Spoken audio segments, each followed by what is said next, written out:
Alright,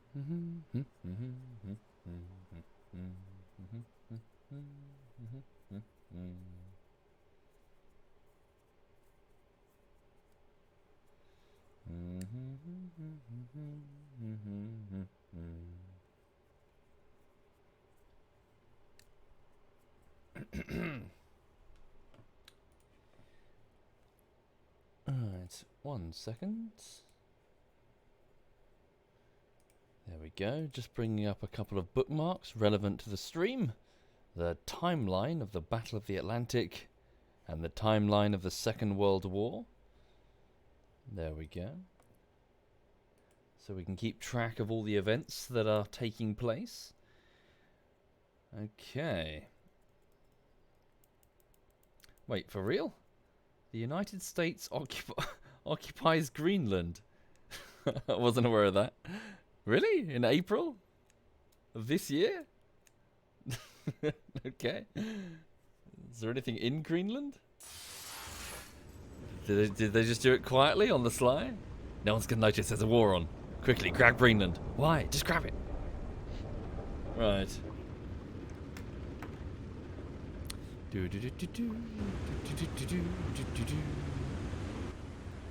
Ah, U-boat. U-boat. No, wait. No U-boat. U-boat. There we go. U-boat. Right. Has the stream gone live? Hi. I love you too, blind guy. No homo, if you can hear me. Also, hi folks. I hope you're okay. Has it gone live proper? Oops. I could do with a beer. I do have some beers, rather some ciders, but my mum got them for me for my birthday. And they're quite strong actually. They're like 7 point something %, so I'm like, bloody hell.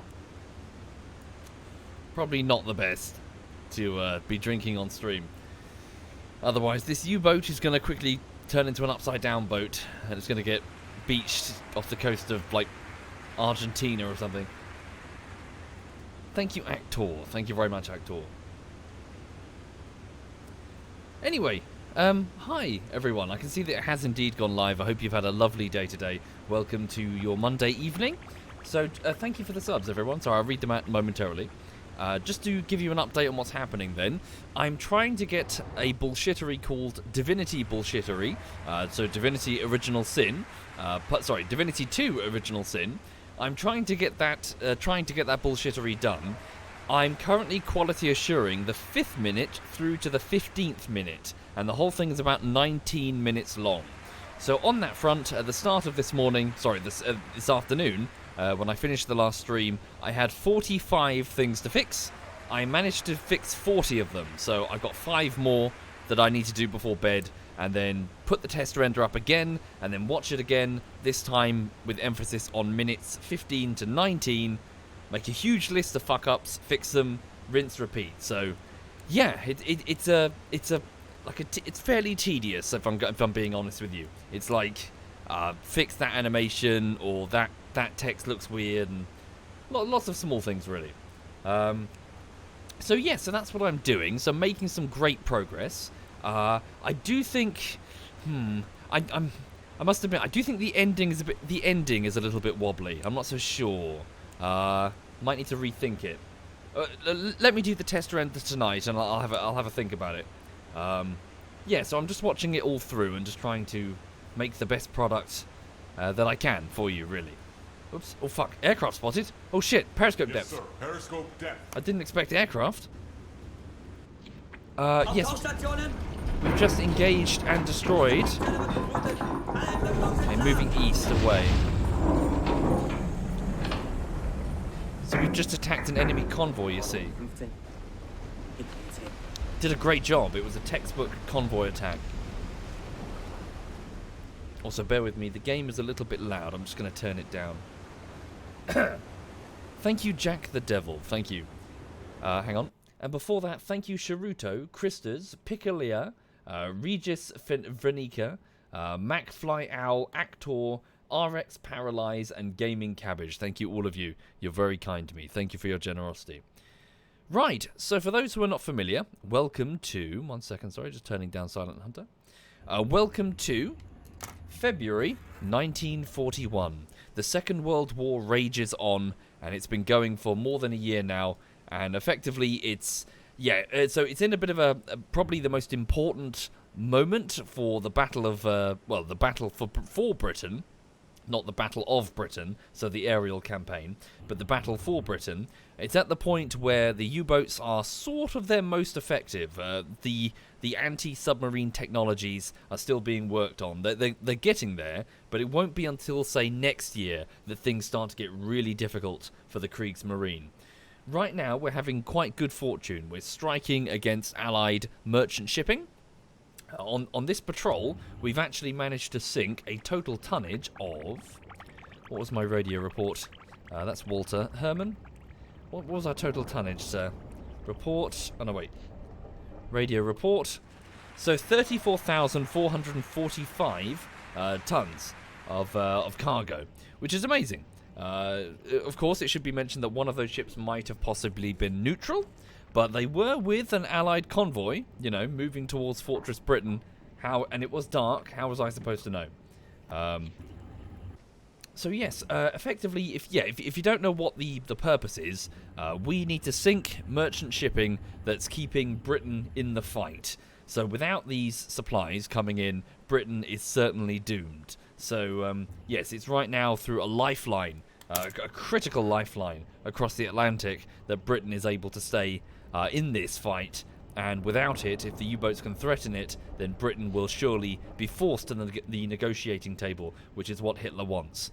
On that front, there's going to be some fun stuff happening in about 8 weeks in-game, so it's currently the 2nd of February, because the Bismarck, an enormous battleship, has been completed a few months ago, I believe, a few weeks ago, and it's currently sort of skulking around over here, waiting for favourable weather conditions to make a dash out into the Atlantic, which it will do alongside another battleship called, is it the Prince Eugen? So they're waiting to do their mad dash past this place, Scapa Flow, so the Royal Navy headquarters and the base of the Home Fleet. They can't go that way. They absolutely cannot go that way. They'll be spotted a mile off and bombed to shit by the RAF. But they can go that way, and that's going to be their plan. So in 8 weeks' time, the Bismarck and its sister, well, not sister ship, but its escort, is going to move round here. It's going to go down... Sorry, no, it goes down here, isn't it? Sorry, yeah, it goes the long way. It goes over here, doesn't it? And then it will take part in the famous Battle of the Denmark Strait, in which the Bismarck will challenge the Hood and absolutely stomp it into the ground, or into the ocean in this case. So the Royal Navy's flagship, the Hood, is about to get completely fucking annihilated, enraging the Royal Navy, which results in a massive ocean search for the Bismarck. So that's in about 8 weeks' time. For now, though, I'm going to head back to our patrol route, as ordered, complete it, then head back home to Saint Nazaire, dock, get fresh torpedoes, and then see if I can time my next patrol for the arrival of the Bismarck, because I'd love to see it in person. Thank you, Robsky and Dehido and Geeson. Thank you, all of you. And Uncanny Flame and Dam and Resopo. Thank you. Anyway, how is everyone? I think am I safe to resurface the boat, do you reckon? 1 second. So we're going to AM27. Where is AM27? It is there. So let me just order the U-boat. So it'll take 13 hours at this current speed underwater, but we're going to go back to the surface momentarily. Thank you, Crazy Gamer, and welcome indeed. Alright, so stay underwater for about an hour or so. There we go. An hour might be too long. And actually, I misread the clock. It's actually 8 in the morning, isn't it? Okay. Right, resurface the boat, please. Yes, sir. So I've actually switched the voice actors back to English. The reason for that is that we get Carl's wooing, because it's not actually in the German version, which is a shame. Thank you, Tuin. Thank you very much, Tuin. Right, gentlemen in the bow torpedo room, you are relieved. Actually, can I even relieve you? Yes, I can. There we go. Let's get them some much needed rest. Thank you, Killy, by the way. I studied history in college, Mordaka, but beyond that, I just have a thirst for it. I just like history. Okay. Get my watch officer up there and make sure that we have some rested. Where is he? Sorry. Here he is, my weapons officer. Yep, swap them around. Just make sure we have some rested men up there. There we go. Lovely jubbly. Alright. Jesus Christ. Give me the eye there. Give me the eyeball. Okay, full speed ahead. We're making 10 knots. The weather's nice and clear. So yeah, thank you It's Be Kai and Cherry. Thank you. So what else is going on in the Second World War right now? So it is the 2nd of February, everybody. So we're just cruising along here.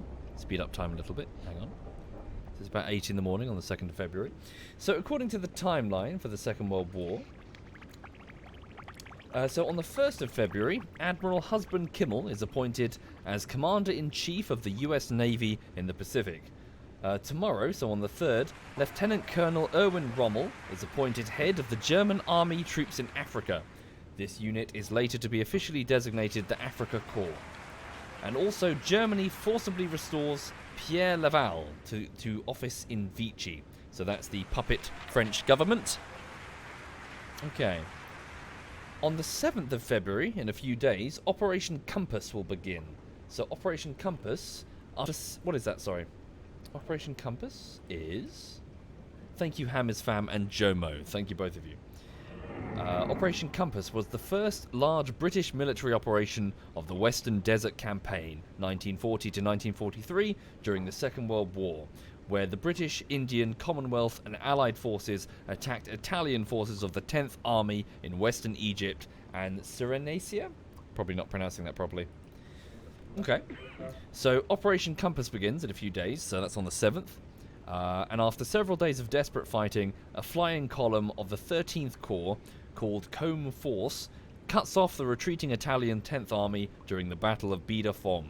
The Italians are unable to break through the small blockading force, and the British accept surrender of roughly 130,000 Italians and 20,000 pizzas in and around Benghazi. I might have made up the pizza bit, but you never know. Right.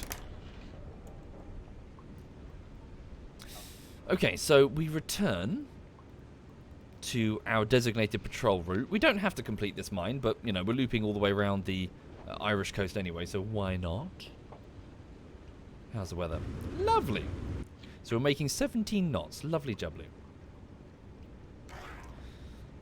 Yes, Dumpster. So we're playing as a U-boat, so a German submarine, or submersible, I think would be the, strictly speaking, the correct term. Basically a boat, more like a destroyer, really, that can travel under the water for brief stints. Compared to a modern submarine which stays underwater all the time and only surfaces when they absolutely have to or something's gone hideously fucking wrong. This is the opposite.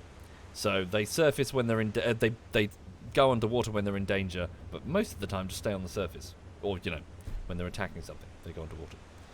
And the purpose is to attack Allied shipping during the Second World War as part of the Battle of the Atlantic, a tonnage war, an attempt to starve Britain and its economy into submission.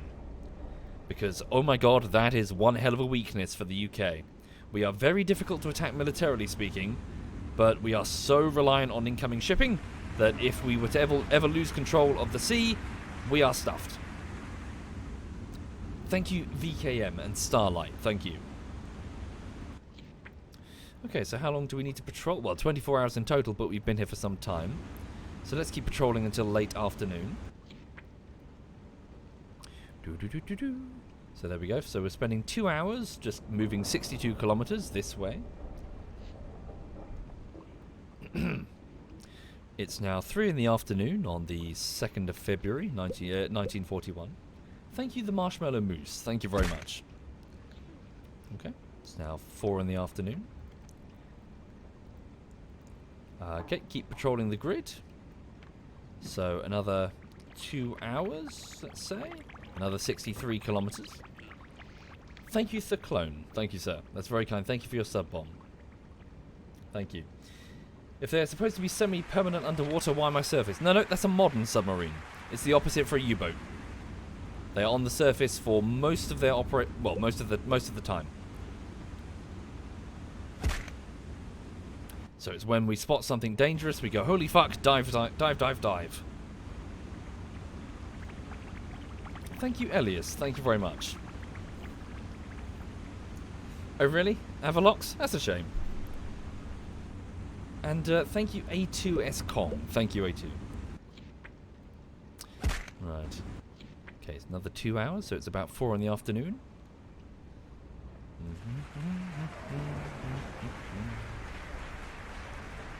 There we go. 6 in the evening, so it's getting dark. We still have yet to complete... We're definitely in AM27. Yes, we are. Okay.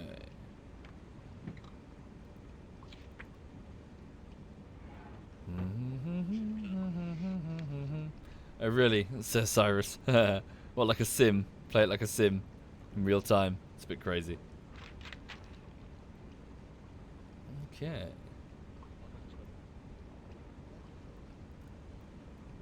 Hi there, look. Welcome indeed. There we go. So our mission is complete. We were ordered to patrol this grid, but more importantly, we've sunk numerous Allied ships. So now we are going to head straight back to Allied territory at St. Nazaire. There we go. So that is, at current speed, a journey of about 70 hours. Easy. Let's go. So, yeah, helmsman, take us home. Well, not home, to France. But you know, it's Germany now. It's new Germany. Yes. Why? Well, because, you know, they left the back door open. We just went, you know, fortified the whole border, and then we just went round it. Silly. Right. Yes, France doesn't have the huge, enormous ocean that we have, so here in Britain. So it's quite... It's got the Middle East problem, in that once you've taken one bit, you can kind of take all of it. There's no... You can just keep going. If you've got the forces, you can just keep going. Whereas here in the UK, it's like, nah, ocean. You got to stop, you got to prepare an invasion force, you got to make sure that invasion force is able to properly perform amphibious operations. It's a nightmare. Whereas Germany just went, oh, that's nice Paris you have there. Be shame if somebody... Blitzkrieg. Done. There's more to it than that, obviously. In fact, technically, going around the Maginot Line, so was it through the Ardennes? Am I misremembering it? So through the forest of the Ardennes. Technically speaking, that was quite a risky move. If the Germans were discovered in that action, if French air power was a bit more efficient, they could have been in dire straits, frankly, because it's not really that. Yeah, you've got tanks moving through pretty dense forest, and if one of them gets, say, one tank at the front gets taken out or has mechanical failure, the entire column could get fucking strafed to shit by air power.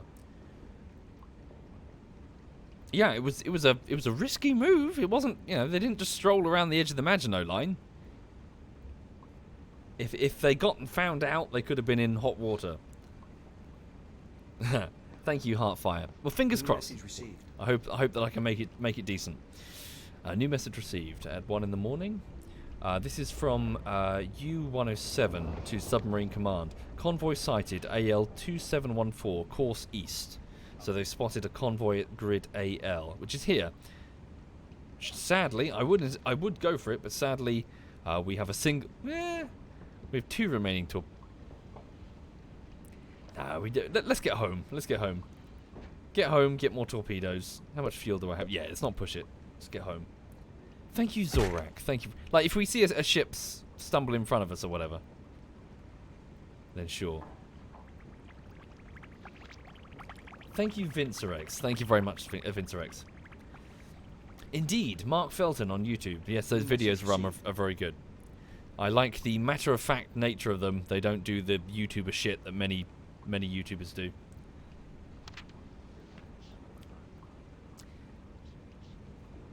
Okay. New message received. Okay, 4 in the morning. So it's U-107 reporting that a freighter has been sunk and they're shadowing. What's this? Sorry. U-48. No, this is me. Sorry. Orders from Submarine Command. It's ordering U-107, 123, 5296, and 103 to shadow a convoy. Yeah. So the Wolfpack concept. Lots of U-boats moving together to basically be too much for the defenses of the convoy to handle. Have I sent an apology letter to the Danish? I have no idea what you're talking about, John. They were flying the merchant. What's it called? Ensign. No, they weren't. But shh. Thank you, DNB. Thank you very much, DNB.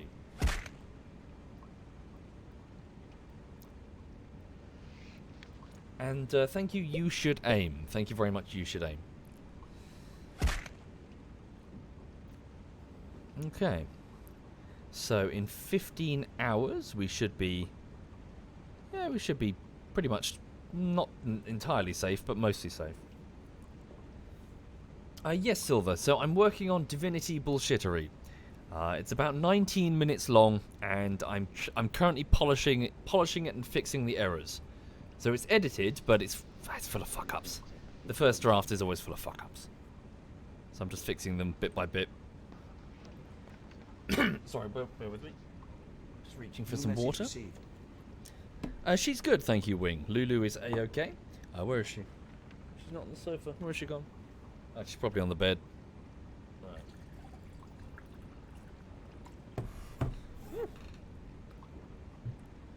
Any kills today? Yes, 5, Jade the Ostrich. All of them hostile. Absolutely. Not a single neutral, not one neutral ship.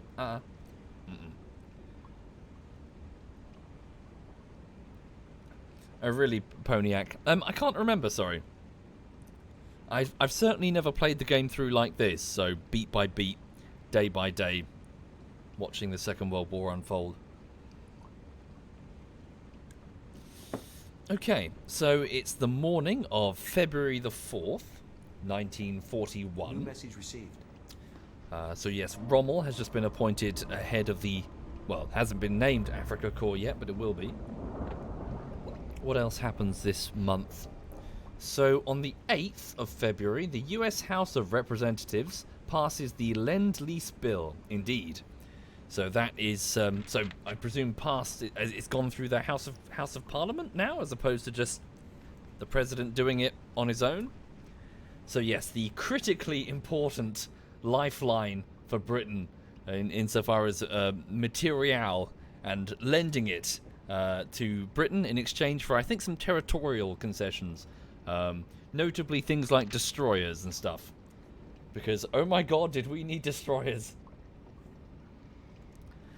If I recall correctly, right now, the US... fuck, I'm not using the right words. Your House of Commons, not the Senate, the other one. They're a bit iffy right now with Britain, because they think Britain's lost. They think Britain's toast. There's no way that Britain can hold out against pretty much all of Europe right about now. Sorry, House of Representatives, that's the word I wanted. Sorry, what's that sound? Bear with me. No, sorry, the air conditioning is making some weird noise. Sorry, so right now your House of Representatives is a bit iffy on our survival chances, but actually in a few weeks' time, when the Bismarck is actually defeated, it turns around a little bit. New message received. Because now it's kind of like, oh, okay, maybe they do have a chance. Whereas, yeah, we're considered on the ropes right about now. Britain, I mean, not the Kriegsmarine. Sorry, what? So, sorry, this is going to be... so what does your Senate do? Because our Senate just sits there and like, checks stuff at the House of Commons, apparently. Nothing? They sit there and do nothing. Okay. Sit there and get paid a lot. Thank you, Mage. Thank you very much, Mage. Senate is the next stage. Yeah, so how it works here is that you've got in the House of Commons, you've got our members of Parliament who are elected, and then after that is the House of Lords, which is like a peerage thing, right? And some of them are actually hereditary. And the idea there is that anything passed by the House of Commons has to go through the House of Lords, and it often gets kicked back and says, like, no, you haven't done this properly, redo it. Like checks and balances, I suppose. Very similar. Okay. Interestingly, though, as a little bit of a factoid, when a parliament actually starts, I think it's every year. I think they do this ceremony every year. You actually have the Queen sitting on a literal throne that's like 1 inch, I think, like 1 inch taller than the throne of her consort next to her in the House of Lords. So the actual throne is in the Houses of Parliament along with the Lords.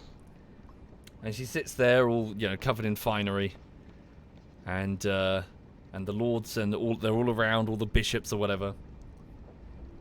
And then with a nod, she turns around and has her what's the word for it? The black rod, like her representative. It's like a ceremonial thing. I keep saying this little factoid. And sort of nods to the black rod, who marches to the other side of the Parliament to get the bloody MPs from the House of Commons, the ruffians.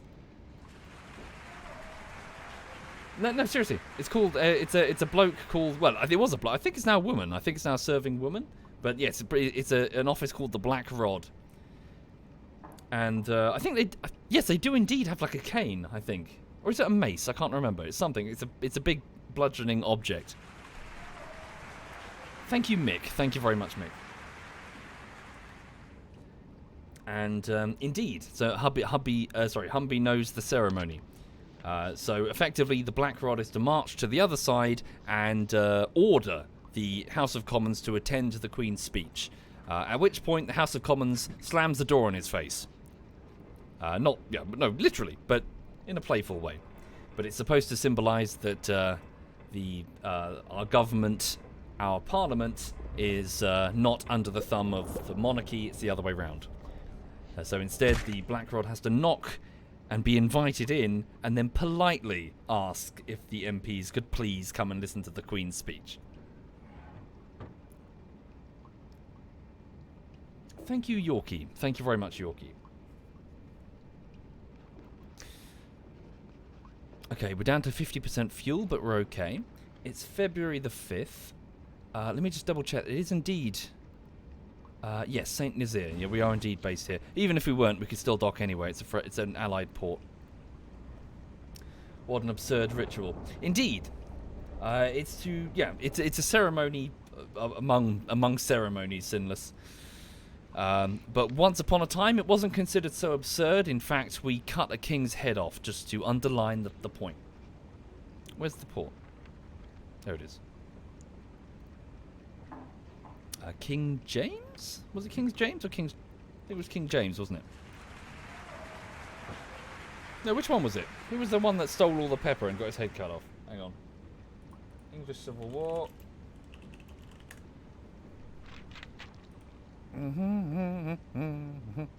Sorry, King Charles. My mistake. King Charles. The one played by... Played by... piss, who played him? Obi-Wan Kenobi. What's his name? Alec Guinness. Yeah. Sorry, what am I talking about? Anyway. We're almost back to France. Thank you, Old Beau. Thank you very much, Old Beau. What pepper? Oh, he helped himself to a whole bunch of gold in the mint, and it turns out firstly it wasn't his gold, and also he for some reason acquired a whole the stockpiles of pepper, because pepper at the time was pretty much as valuable as gold. It could be used as a currency, and again Yeah, it wasn't his to steal. Thank you, 0 Day Retro, and Old Bow. Thank you. Right, we should be able to just end the patrol here. We should be close enough. Cool. Allied ships, a minesweeper. There's the coast. We're getting back home. February the 5th, 1941. Okay. Give it a say. No, should be able to exit patrol. Yeah, should work. Exit patrol. Hey, lovely. Dock at St. Nazaire. There we go. So, mission ended. Ah, bugger. They deducted our tonnage. So, mission ended. Allied tonnage sunk, 26,288. Neutral tonnage sunk, 8,157. That's frustrating because the neutral tonnage was in an Allied convoy. Come on. Should be a legitimate target. And it was a tanker too, so that's a lot of fuel. Regardless, it would have ended up in Britain and it would have fueled the Allied war effort. Fuck them. If they're neutral or not, they're still fueling the engines of the enemy. Anyway, let's dock at St. Nazaire. There we go. That was Patrol 14. Not bad, eh? Right, so I'm hoping we can see all the... Ooh, boobs. I'm hoping we can see all of the action with the Bismarck. I'm hoping we don't miss it. So the crew have gone on leave now. So, yeah. View Captain's Log. So we've got a track... Yeah, so here are all of our patrol results. Ship sunk... I see, individually. Ah, okay. No, wait. Ship sunk, February. Oh, that was our last patrol. Okay. 5 ships sunk. Not bad. There's Herman, Heinz, Arthur, Arendt. Where's Karl? He's going to end this like one of those North Korean generals with like a fuck ton of medals all over his chest. He's got a 2nd class. Should we give him a 1st class? What do you think? Promote Karl? Yeah, why not? Okay, here we go. Am I sure? Yeah. Congratulations, Karl. So if you're not familiar with Karl, he's the, I suppose, the morale officer aboard who goes woo whenever we hit something. I noticed that one of my sailors was yelling woo, and then I turned around to see who it was, and he was in the I think he was operating, I think he was driving at the time. I was like, Karl, who is this man? Why are you wooing? Until the Bismarck, so hopefully we should be around for it. Let's go. Let's get started, shall we? All right. So what has happened in the meantime? Let's have a quick look then. So so we got back on the 5th, didn't we? And it's now the 10th. Are we sure? That's not enough time for shore leave. 1 second. Yes, Storm. There's the final upgrade U-boats just towards the end of the war. What were the type 14, 15 or something? They were very advanced. They were so advanced, in fact, that they heavily inspired a lot of other nations to make their own submarines on the conclusion of the war, using those U-boats as their guiding to design to guide their designs. Was it Type 21s? My mistake. Sorry, Type 21s. Okay. Yeah, template. Sorry, that's the word I wanted, Prince. So, unfortunately, yeah, the final legacy was to just be captured by the Americans, and then have their submarines, teach them lessons about submarining. Thank you, Dracuo. Thank you very much, Dracuo. Right, where are we? St. Nazaire. The date is the... Oh, no, I figured as much, yeah. So, it's now the 27th of February. Okay. So... Ship spotted. Bearing 3. Yeah, that's alright, they're allies. 3. Short range. Oh, we got our own Ship U-boat spotted. pen now. Bearing Hey! 6. 4. Medium range. Nice! We got a real U-boat pen. None of that tripe from before where we could just got like a dock with a bunch of women throwing flowers into the water. What's that there? Minesweeper. Ship spotted. Bearing 3. 3. 1. Long range. Yeah, it's a minesweeper. It's on our side, you dingus. Okay. So yes, we're in one of the hardened concrete bunkers. Unfortunately, yeah, built by prisoners of war and enlisted French people with no choice in the matter, sadly. But yes, the huge Ship spotted. bomber-proof Bearing or 8. bomber-resistant 1. Medium range. submarine pens. Okay. Yes, sir. Ahead, please. Ahead, slow. Indeed, Monkey. The whole U-boat is going to be packed full of food. As much as we can carry. Alright, out we go. Yes, sir. We can go a bit Ahead, faster than standard. this.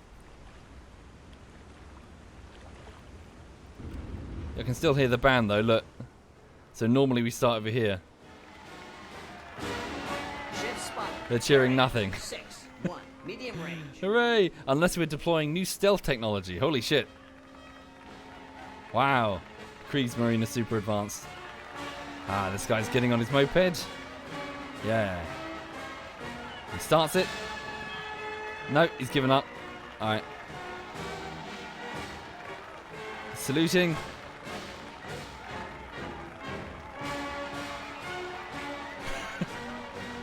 Aircraft spotted. Bearing Aircraft? 9-3. Long range. Where?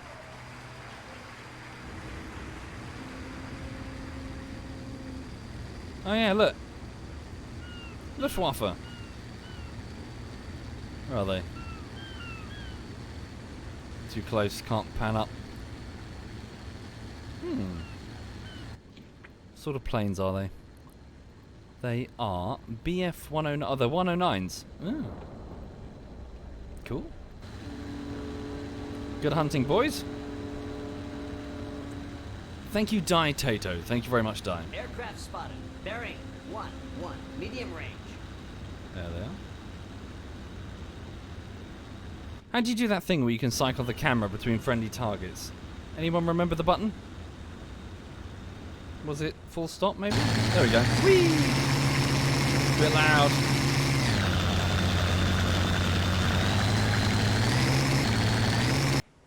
Yeah. Right. Sorry. Was that too... Yeah, my bad. Apologies.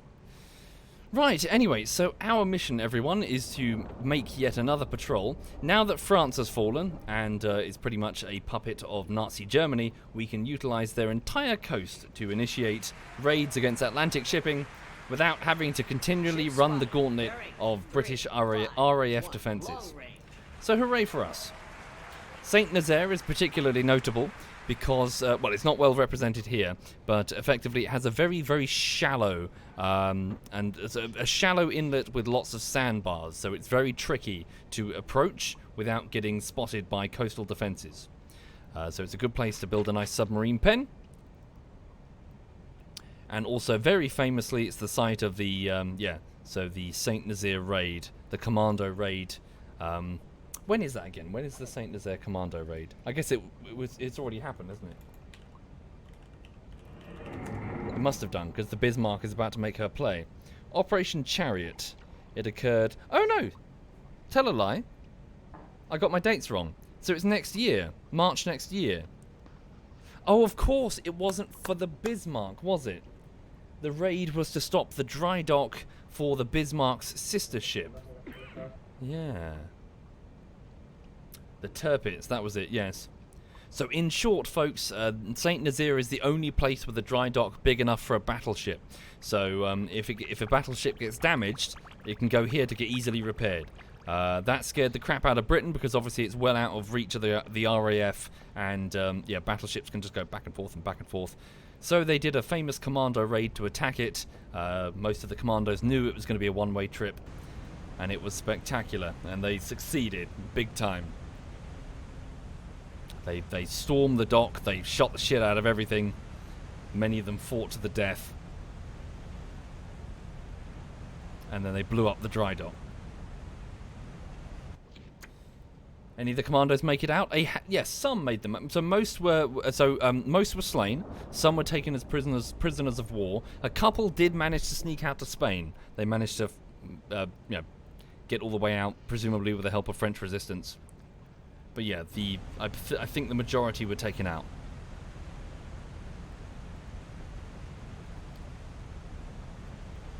Indeed, Sudamon. It's the famous raid where they effectively took an American destroyer. We'll give it back. You know, we promised to give it back. and then filled it full of explosives and rammed it into the dry dock. So they basically rode a bomb in. And then, set it on a delayed timer. So by the time the whole raid was over and the prisoners were being rounded up and the Germans were taking souvenirs from the destroyer, boom. That dry dock was out of commission for something like 2 or 3 years after the war. So mission accomplished. Okay, right. Sorry, where are we going? I haven't actually read the... Okay, ET-26 is our mission, which is... ET-26. Where are we going? For real? Really? Okay. They want us to go all the way down there? Did I read my orders right? We've never been that far before. ET-26. Guess so. I don't know anything about this. Were any convoys coming from down there? Oh no, I guess so, look. So what's this, sorry? Convoy routes. Oh yeah, from Freetown. Interesting, okay. Well, I want to do more some... Yeah, so let's follow. So it looks like they... Yeah. Sorry, I can hear a propeller. I'm about to hit something. No, we're okay. No, it's E.T. E.T. So it's down here. Sweet.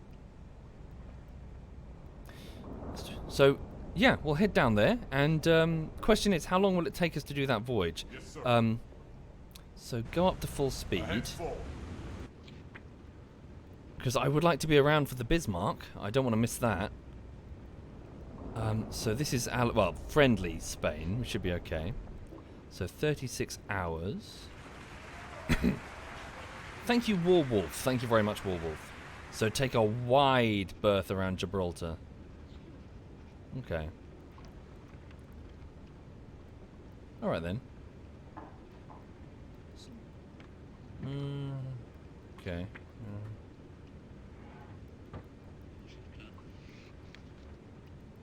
So what? A couple of weeks? A couple of weeks there and back? What's the date now? Okay. Yeah, so we'll be doing this through April. Yeah, we should be fine. We've got plenty of time. So we'll be doing this through April. So February 27th. Sorry, we're doing this through March. Then April. And the Bismarck is... Oh no, sorry. It looks like I was off by a few weeks. So it's, yeah, May the 27th. Oh, we've got loads of time. Plenty of time. All right then. Sorry, I thought it was actually April that that the Bismarck thing kicked off. Okay. Let's go off the coast of Africa then. Right, full steam ahead. Let's have our watch officers rest then. No sense to... Yeah, we don't need to be alert right now. So, you guys can just chill. I think I can't take all of you off the thing. Leave Gerhardt up there. Send our watch officer down. Gentlemen in the bow torpedo room, you guys can stand down. Same with our weapons officer. Just have people relax for a little bit. Right, so we're off. So we're traveling at 17 knots. Going to be moving around, friendly Spain. And on our way down here to... So what is this, sorry? What is Freetown? Let's have a quick read. This is covering areas of the Second World War that I'm not really familiar with. So Freetown is the capital and the largest city of Sierra Leone. It is a major port city on the Atlantic Ocean and is located on the western area of the country. Freetown is Sierra Leone's major urban, economic, financial, cultural, educational and political centre and is the seat of government for the government of Sierra Leone. So the population of Freetown was 1 million by 2015. What about the Second World War? Let's have a look. So the colony of Sierra Leone. So British colony?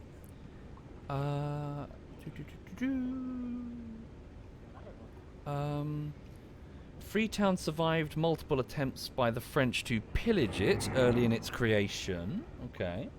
Freetown as a crown colony. So 1808 to 1961. Here we go. So what's this? Indigenous Africans attacked the colony in 1801 and were repulsed. The British took control of Freetown, making it a crown colony in 1808. Okay. So from 1808 to 1874, the city served as the capital of the British West Africa. It served as the base of the Royal Navy's West Africa Squadron, which was charged with enforcing the ban on the slave trade. Okay. The liberated Africans established a suburb of Freetown Peninsula. Rapidly expanded. During World War I, Freetown became a base of operations for the British forces in the Atlantic. Warships came to the port to resupply, and German merchant vessels captured in the region were sent there. Here we go. So during the Second World War, Britain maintained a naval base in Freetown. The base was a staging point for Allied traffic in the South Atlantic and the assembly point for SL convoys to Britain. An RAF base was maintained at the Lungi airfield, and British aircraft were shipped into Freetown and were carried onto the Sierra Leone government railway to Makina to be assembled and then flown. What's the SL convoy? Bear with me.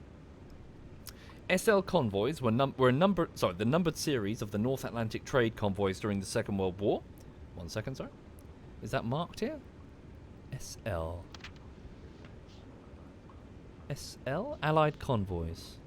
It's too small to read. Can you read that? Yeah, no, okay. Oh, no, they're in action. Okay, so right from the start of the war. That's why we're being sent here, then. Okay. Cool.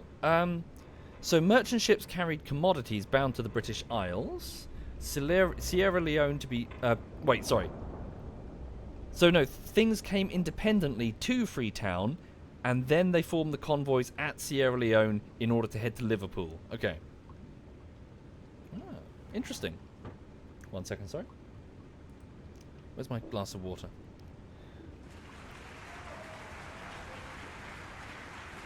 Hope you feel better, Martin. All the best to you. Thank you, Scenics. Thank you very much. All right, then. So, what's this? Sorry. Freetown was little more than a protected anchorage with no shore facilities. When was that? Sorry. That was in the First World War. Convoy operations were coordinated by a naval staff aboard the elderly Union Castle liner Edinburgh Castle. Okay, it was a hospital ship. Right, so they're organising all of this from the naval base. Tropical diseases were endemic in the oppressive heat and humidity. Local freshwater supplies were polluted. Refueling coal from the United Kingdom and oil from the West Indies was held and distributed afloat in detained merchant ships. Shore facilities were inadequate to support anti-submarine escorts. That's good news for us, I suppose. And convoys until January 1941. Okay, so they got their shit together. Air cover was flown from Gibraltar. Oh. No, they'll never make it. You kidding me? It's miles off. Gibraltar air cover? We'll be fine. Okay.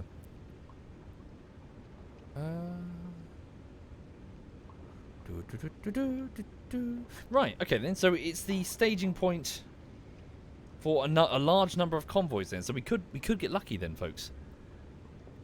Alright, let's speed up the time. So, it's the 27th of February. I imagine quite a lot has probably happened in February. Thank you, Reaper. Thank you very much. Okay, so we're on the first day. We're heading out from France. Oh,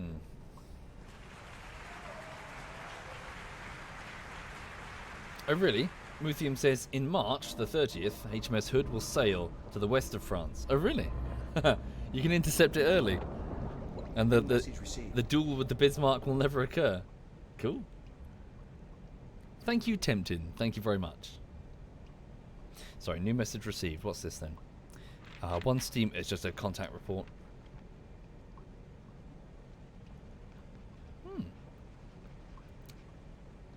So for the people just joining the stream, our U-boat is heading off the coast of Africa to intercept Allied shipping coming up from Freetown in Sierra Leone.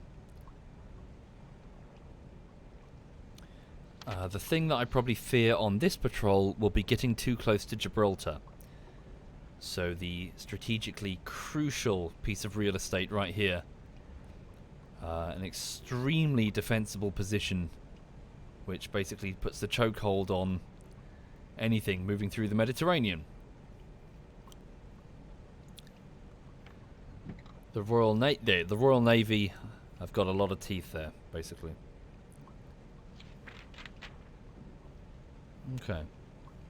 Yes, indeed, we do need to check the mileage, don't we? So, that's a journey of about 5,000 kilometers. Chief Engineer, could you give me a report on... Oh, wait, Navigator. What's our total range, time... maximum range at current speed. Oh, really? Maximum range at current speed, only 8,000 kilometers? Can we even make this patrol? Okay. Might have to pull a bit tighter then, for the sake of fuel. Try lower speed, good shout. Ahead standard. Maybe you're right, sorry mate, I was burning too much fuel, wasn't I? Navigator, report. 10,000, we'll be fine. My mistake. Alright. So, yeah, we're approaching the point where we're going to start spotting Allied ships. Probably ignore them for now, unless it's a particularly juicy target, or they're undefended.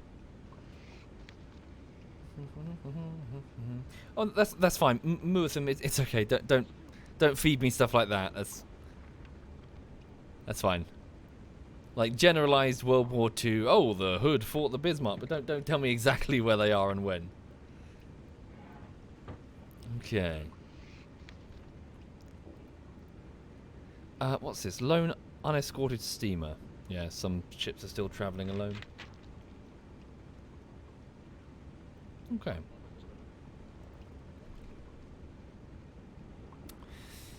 So yeah. So what's happened in the Second World War through February then? So it's now the start of March. Let's have a quick look. So... February. So, yes. On the 8th, the US House of Representatives passed Lend-Lease, which is lovely. So, on the 9th, Mussolini is informed that German reinforcements are on their way to North Africa. British forces reach El Angeli. Again, probably haven't pronounced that properly.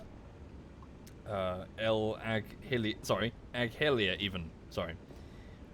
What's this? British battleships shell Genoa. Churchill pleads with the US, give us the tools. On the 10th, Malta's critical period, now through March, it is under heavy daily attack. On the 11th of last month, elements of the Africa Corps start to arrive in Tripoli. British forces enter Italian Somaliland. On the 14th, Rommel arrives in Tripoli. Okay. On the 15th of February last month, the deportation of Austrian Jews to ghettos in Poland begins. On the 19th is the start of the 3-night blitz of Swansea, South Wales. Over these 3 nights of intense bombing, Swansea's town centre is completely obliterated. February the 20th, German and British troops confront each other for the first time in North Africa. On the 21st, German forces move through Bulgaria towards the Greek front. On the 24th, German U-boat offensive in the Atlantic is now increasingly successful. Admiral Darlan is appointed the head of the Vichy I'm sorry, he's what? I know that name. Wait. You motherfucker!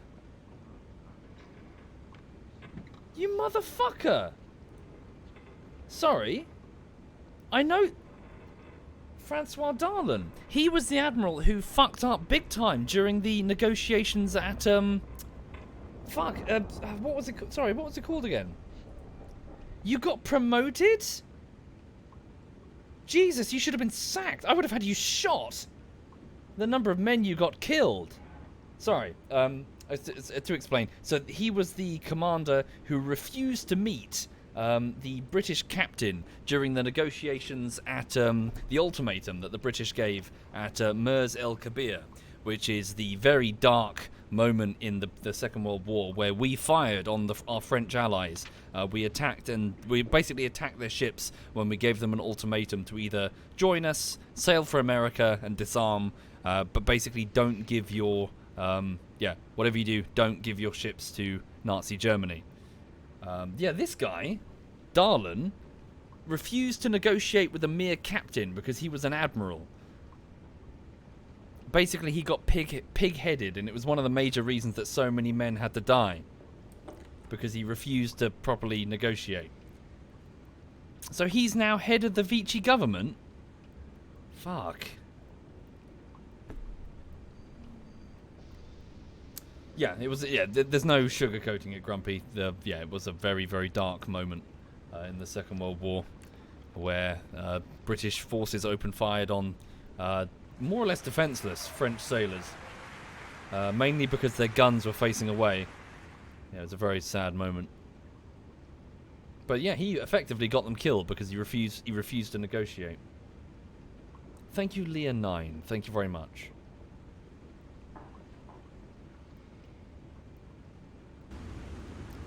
Indeed, he gets what's coming to him. He gets assassinated later.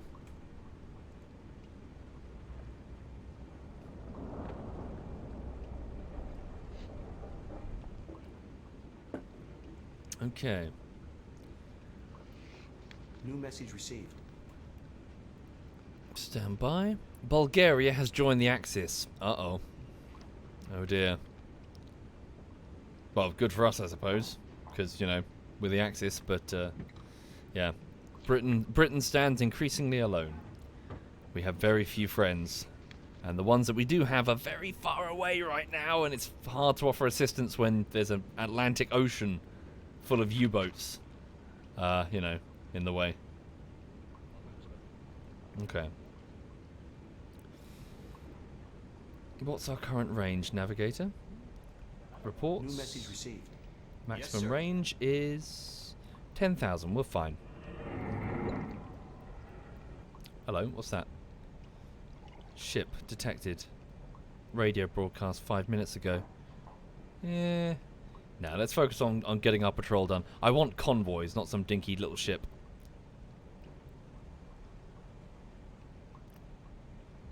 Okay. Anyway, for the people just joining the stream, you're looking at a map. You're looking at a map showing a U-boat traveling south past Gibraltar soon, or at least off the coast of Spain, and on its way to Freetown, or at least near New it, message received. which is apparently an assembly location for Allied convoys, which are making their way, well, up past Africa. Our orders are to patrol an area here, I think, but effectively we just need to attack convoys that we see. As many as we can. We should probably also move a bit further. Sorry, where's that map? So, okay, they skim that set of islands there. So, yeah, move a little bit further out then, if we're going to catch convoys. Let's go here.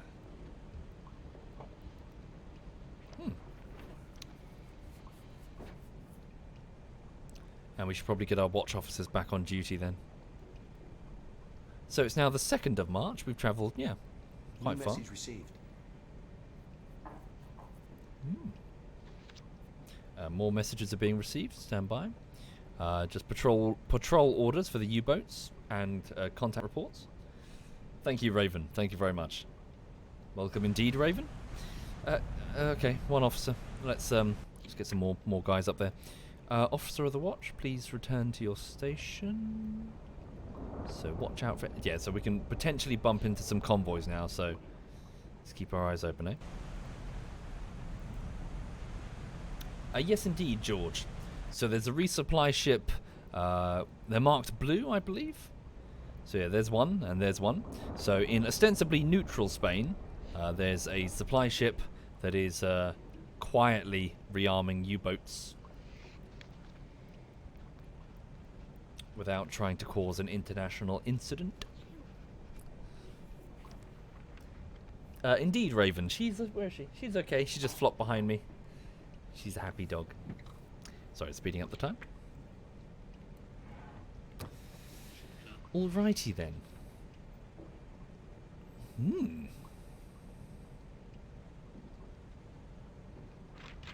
Why am I not submerged? U-boats don't travel long distance submerged. They couldn't. A ship has been spotted moving northeast slow. Might as well have a quick gander, shall we? Where is my... It's here, isn't it? It's hard to... Sorry, where is it? That's my stopwatch, yes? 1 second. There it is. Hang on. Can I pull that? Yes, sir. Oh, no, no, no. I didn't mean to do that. Turn to your New course. 2, 3, Yes, 9. sir. Returning to course, sir. Sorry, when it says northeast, is that 45 degrees? Guess so. Yeah. So 45 degrees. They're traveling probably that way. I've done it again. It's tricky. So if they're moving probably 45 degrees, right? Okay. That's probably their course. And they're moving slow. And that means what? Slow... Hang on. Piss. Hang on. Slow. How do we define slow? Oh, here we go. So slow. So they're probably... So between 2 to 6 knots. Okay. Let's keep that to one side. So they're moving 2 to 6 knots. So 2. How long until we arrive in that approximate area? Hang on. Yeah, we might as well just have quickly buzz them, see what happens. Wrong button. So if we go there, right? So we'll get there in 4 hours? Yeah, we'll be tracking on that course in about 4 hours, yeah? So in 4 hours, if they're travelling slow, 14 kilometres, almost 15. So 15 kilometres to 15 to 44, I think. Is that correct? Sort of. Yeah, about 15 to 44. So they would be roughly...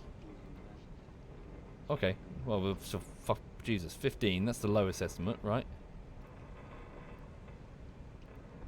Yeah. Stop it. 44. All right. Yeah, we got fucking loads of time then. All right. So when we get there, that's about 8 hours later. So let's assume that they're probably... Yeah, it'll be dark by then, wouldn't it?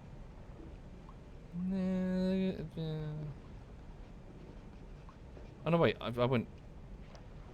Fuck it. 30, let's say 30 kilometers.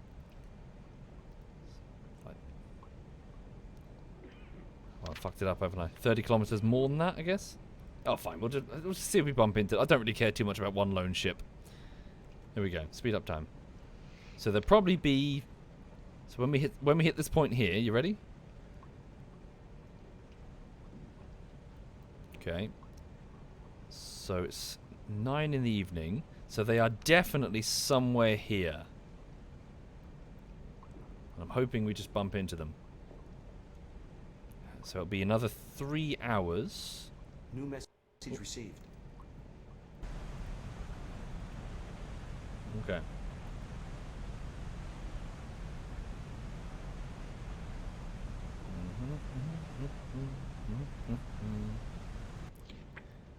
So 3 hours traveling. So what, between say 12 kilometers and 35-ish? Oh, fuck. This is me just completely guesstimating. So between what? That? I have no idea where they are.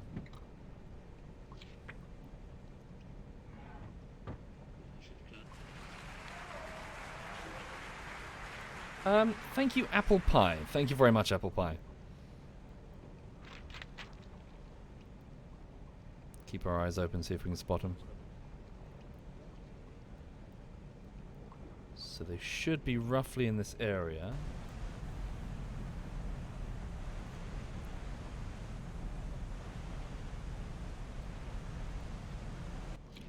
We could always go down to periscope depth for a second, see if we can hear a propeller.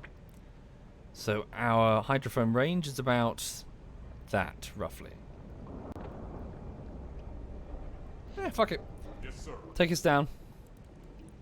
Periscope depth. Take us down to periscope depth and just listen on the hydrophones.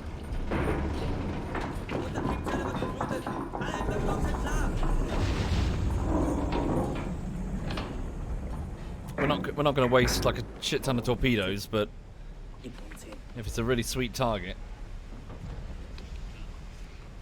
Yeah, again, yeah. So if they've changed bearing, then we're stuffed. All right. Sorry, what's that? Fucking stopwatch. Okay.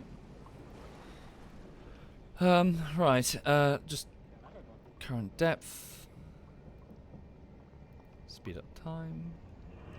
So the hydrophones aren't going to work directly forward, so Yes, sir. just wiggle the U-boat a wee bit. There we go. Just like that. Any propeller. So we're 12 meters under the water, just shimmying back and forth at around almost 2 in the morning. Our own propeller is down very quiet. So right now we're just cruising quietly, listening for the slightest sound that could indicate a propeller.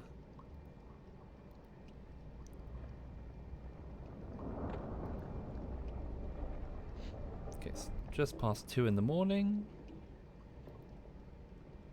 Nah, nothing. Alright, return to course and ahead full. Bring us back up to the surface.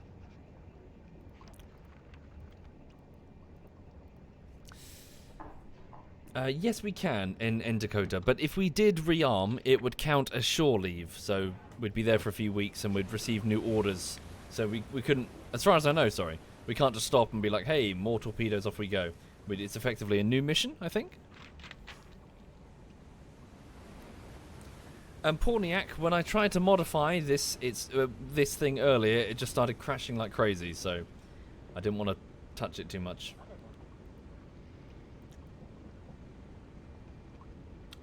Oh, for real, Porniak? Okay, cool. I thought it gives you a new objective. Cool. Officer on the watch. There we go.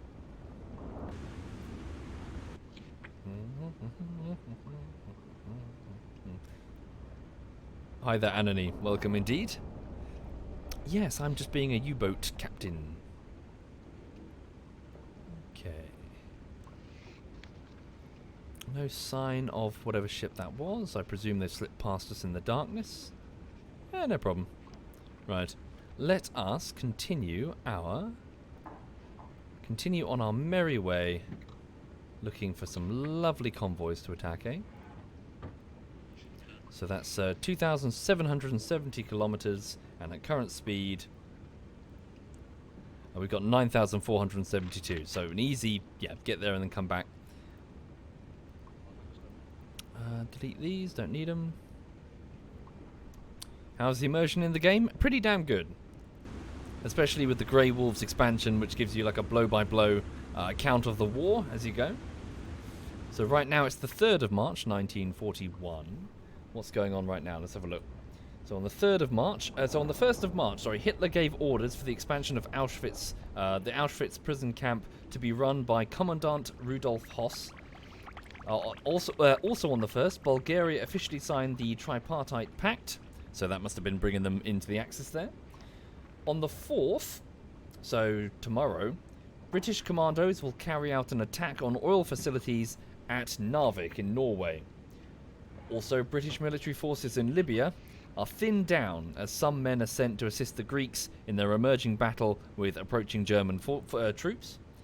Prince Regent Paul of Yugoslavia agrees to join the Axis. And then later in March, on the 7th, the first British troops arrive in Greece.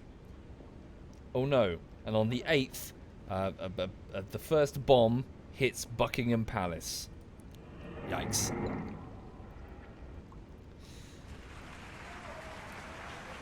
Thank you, Mr. Straw. Thank you very much, Mr. Straw.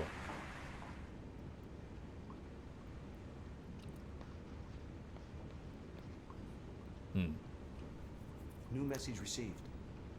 Okay. New message received. Refueled. Okay. One of the submarines. So I used to take lots of lunch breaks near Buckingham Palace when I worked in London. Just because I was working for a client that was... Anyway, so I was near Buckingham Palace, and you see all the tourists going around. And then one day I was getting lunch, and there was a huge amount of water just pouring out of the road. Why? Because roadworks had basically pierced a water main. So there was this enormous river flowing all the way down the road, and just this general attitude from all of the English people going, way! Like, we're shit! We can't even do roadworks without busting a water main. We're shit.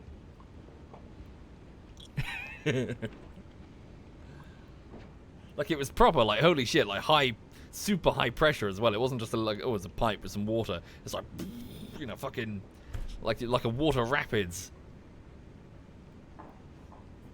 But yeah, that's just generally the British attitude. Like, we're rubbish. We're shit at this. Right. Indeed, yeah. The same, yeah, when a waiter drops a glass. Way. Okay. Right, 3rd of March, evening on the 3rd of March. Ooh, pardon me. So we're past Gibraltar, hopefully beyond the reach of the Air Force there. Is that true? Oh yeah, looks quite small. Oh no, wait, sorry, these like, oh no, bugger. Those bands, how bad? Allied air coverage. We might be okay. We might be clear of enemy air coverage. Thank you, Gonrul. Thank you very much, Gonrul. Alright.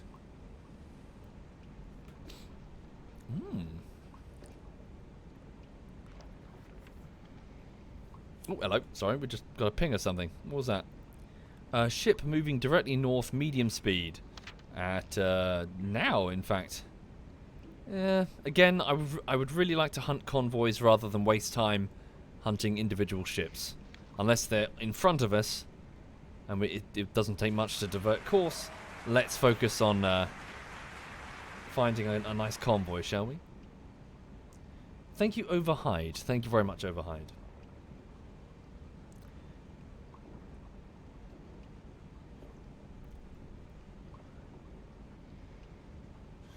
Right.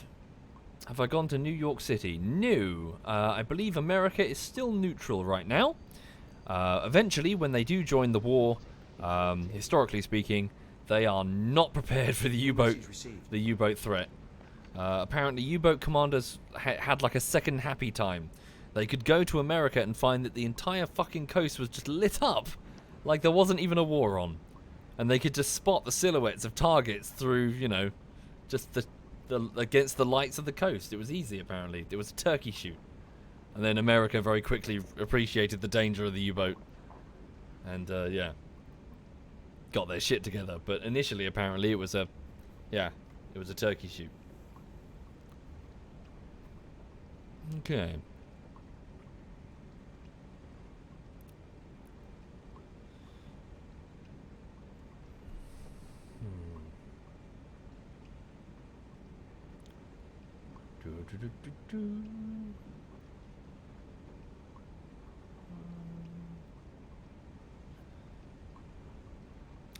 That's a lot of text, Martin.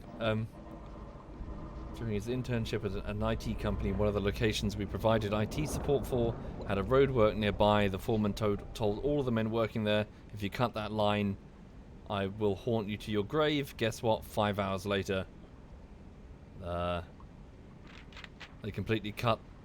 Oh, really? They cut the cable, just completely cut the internet. Whoops. Thank you, Accession. Thank you very much, sir. I fancy a cider. I shouldn't start... maybe. I need to do work after this, that's the trouble. Okay. So right now, we're just moving down past the... Well, we've gone past Gibraltar now, so we're approaching Freetown. What exactly is our patrol grid? Also, hello there, Drunken Ginger Gaming's viewers. I hope you're okay. You're just joining a U-boat in early 1941 as it makes its way down to Freetown or Freeport? Freetown, which is the capital city of Sierra Leone. And apparently it was a staging base for convoy operations coming up from Africa. So ET26 is the grid that we need to go to. So let's have a quick check of that. ET26, how close to the coast? Ooh, bloody hell. Very close to the coast. Okay. Well, hopefully their anti-submarine procedures are a bit undercooked. Otherwise, we could... How shallow is that? Alright, we need to be a bit careful, because if that's only a few fucking meters, we could... I don't know. We'll see. We'll ping the depth and figure it out when we get there. For now, we're just travelling in... Oh, my God. In a soup. That's what we're travelling in right now. Alright, we cannot see anything. Holy fucking shit. There is almost no point having any men on watch. Bloody hell. Alright. Really, really bad. It's about 4 in the morning.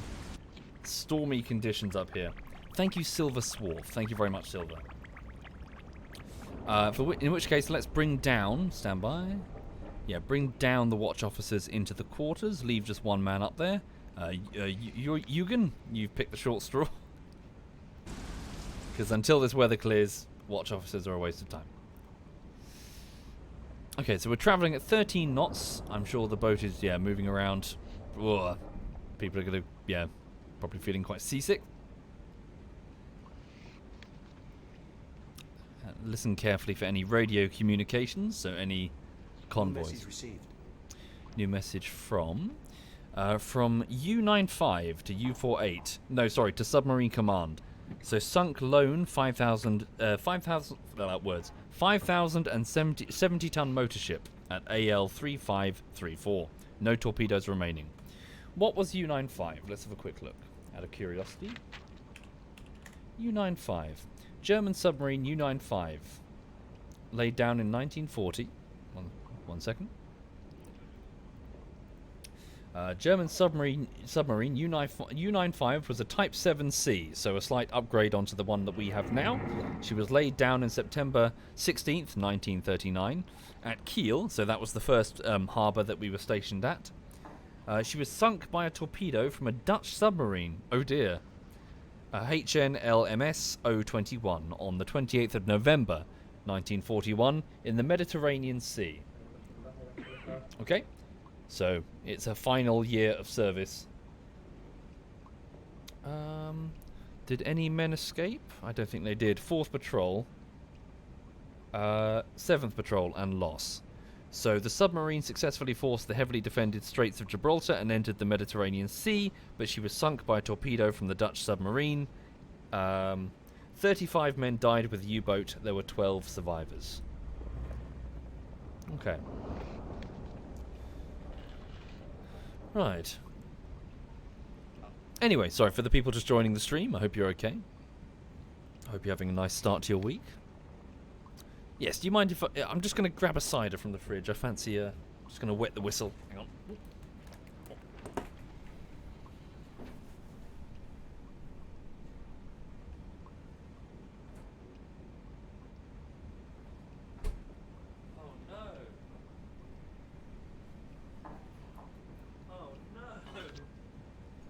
Oh no, disaster everybody. Guess who forgot to put the cider in the fridge and all I have is room temperature cider. Oh no. Well, it's cider. Room temperature cider is better than having no cider. Am I right? Gotta count your blessings. Oh, no, now it's fizzy. Okay. No. There we go, I got it. Yeah.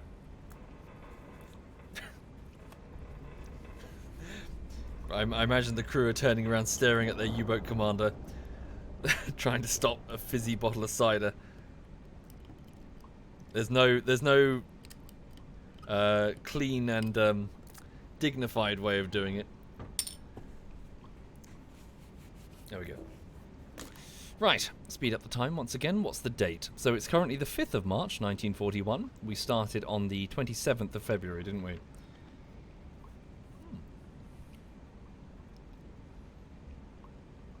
Any ice in the freezer? No ice cubes, but I've got some whiskey stones.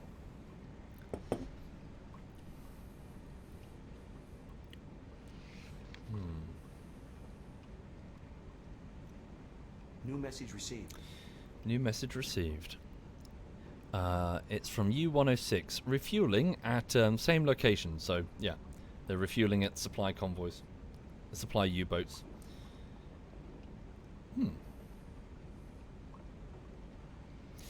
Okay, not far now. So, I'm travelling down here mainly to keep our eyes open for any convoys. Oh, bloody hell. We're never going to see anything like that. Okay. We could go under the water and use the hydrophones, but I mean the range is only 20, like that, so, you know.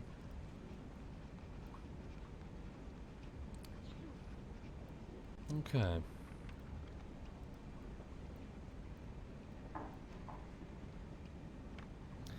Cap Verden.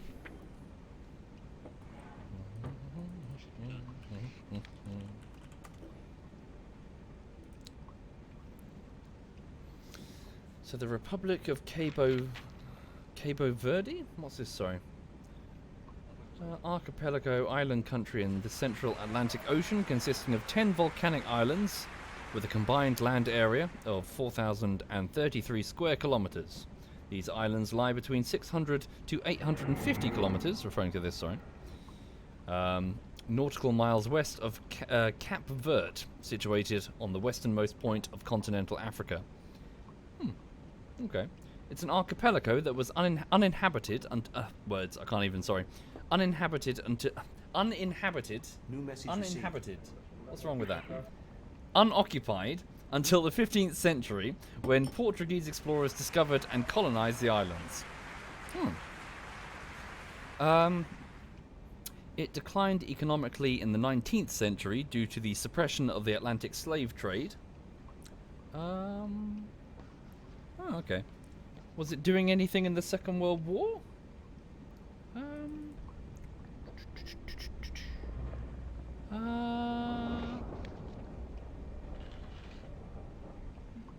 What was it doing in the Second World War? It was... Nope, it looks like it had no real part. Huh, okay. No, I'm just curious, evil spandex. We join the Kriegsmarine to see the world, obviously, and spend a lot of time inside an iron tube with a lot of sweaty men. What? Okay.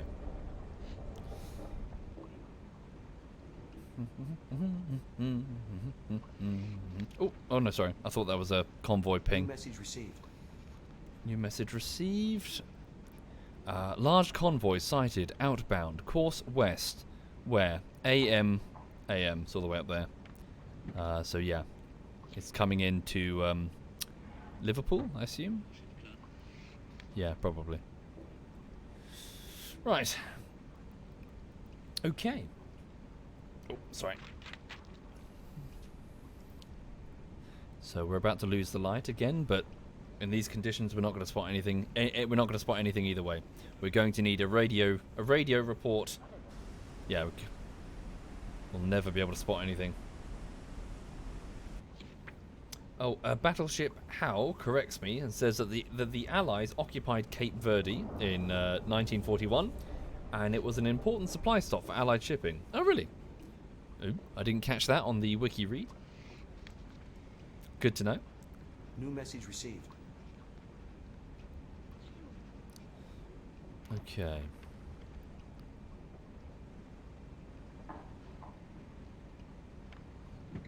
So, we're about 18 hours from what I assume is the... Oh no, it's really just the point where the convoys start turning. Okay, so we're approaching our objective, really, which is down there. New message received. Okay, additional messages are being received. It's just Submarine Command ordering... Yeah, just ordering the submarines to engage the convoy. Thank you, Astronut. Thank you very much. And Co-Lord. Thank you. New message received.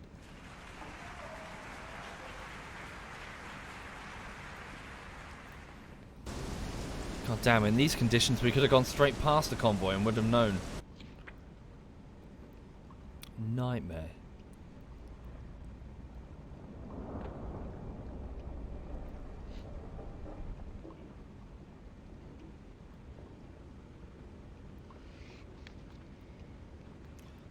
As soon as I can, most brutal. Message received. I'm trying to quality assure a video that I finished. So, well, finger quotes, finished. So I've got a bullshittery that's almost done. So this morning I watched it through and spotted 45 problems between the minutes 5 and 15. And I managed to fix 40 of them. 5 need to be done before I go to bed. And then I render it again, spot errors again. Feels a little bit mind-numbing, because you fix something and then it makes something else, you know, it fucks up something else, and yeah. How did U-boats communicate with each other? By radio, long-range radio, and also code machines, which, yeah, would basically encrypt up a message and send it, with the Allies desperately trying to acquire an actual working version of this Enigma machine for, well, analysis. Also, the code books were all written in a type of paper that dissolves very, very quickly when exposed to water. So, just to make it much harder for any code book to fall into the hands of the Allies. So, over in the UK, at a place called Bletchley Park, which I think is around about here, you've got, yeah, like the code-breaking headquarters trying to read as many German codes as possible. So yeah, Germany was quite competent on the code front, with no disrespect intended. But America, you had a much easier time with the Japanese, much easier time, because the Japanese didn't appreciate the usefulness of such a system, and therefore. Yeah, it was much easier to basically deal with the Japanese code, like ciphering systems, than it was over here in Europe. Like, I'm pretty sure you were reading almost all of their communications or something. At one point, at least, very quickly.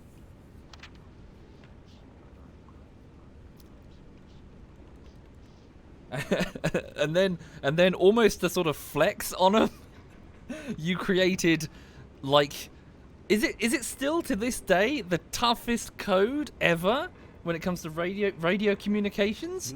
Because you based it on, like, Native American, like, phonetic dialogue specifically from a tribe that had no written fucking, what was it, like, record of their language. So it was all spoken, handed down.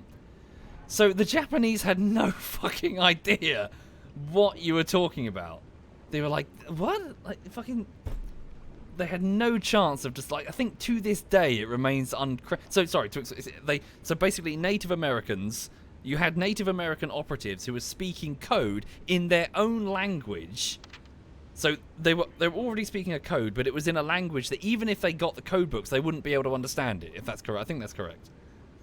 Wind whispers? Wind talk? Something like that. So yeah, you, like, completely fucking flexed on them when it comes to, like... you know, you think that's code? You think you've made a code? You know nothing. Thank you, Kralitz. Thank you very much.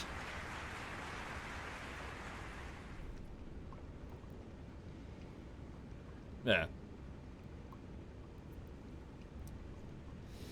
Right, anyway, so, how's the weather? Oh, God, it's still very bad.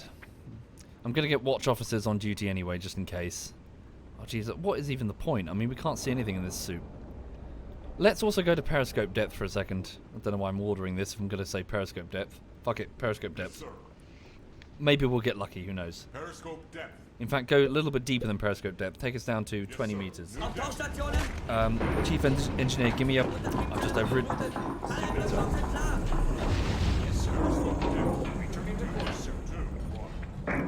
Return to course is fine, but someone give me a damn ping under the hull. Report... Yes, sir. Depth under keel. Okay, more than a kilometer. 0, 0, 0. Thank you, Der22 Phil. Thank you very much, Der22. Current depth 1, 0. Also, sorry, I'm just randomly remembering factoids about this. I think there was also, I think this was North Africa. It was helped, or at least the translation of the German codes was helped by the fact that there was a weather station. I think it was like somewhere in like Tripoli or something, that was reporting all clear. And because the weather was so consistent, and because his reports were so consistent, every time the codes changed, every day, we were able, over in Bletchley Park, to at least decipher some of it, because we knew that his message was always weather's clear or something. It was always the same message. So it was a bit of a fuck up on their part, because they kept sending the same sentence. So we're like, okay, we know at least 10 of the letters in their new code.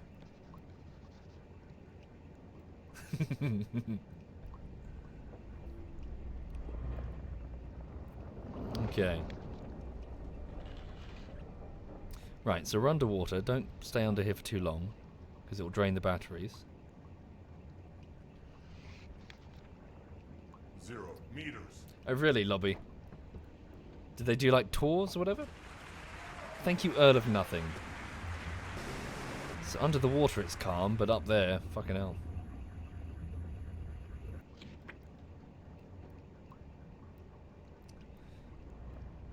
Indeed, yes. Right now you've got plenty of free Poles doing their best to free their country. Many of which are serving, indeed, many of which are serving in the Royal Navy. I believe, sorry, it was in the fight against the Bismarck. One of the destroyers that was attacking the Bismarck was using coded messages to say, "Hello, I am Polish" or something. No reason for that. Just to taunt them. So the British were shooting, and they were shooting at the same time, saying, "Ha ha ha! I'm Polish." Gotta love them. Right. Oh, bloody hell.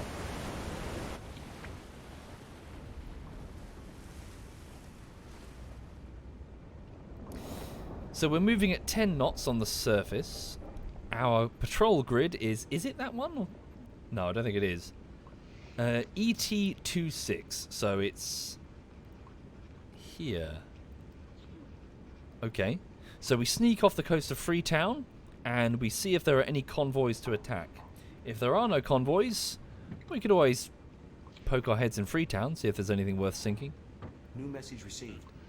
But yeah, individual ships are rubbish. I really want some convoys, please.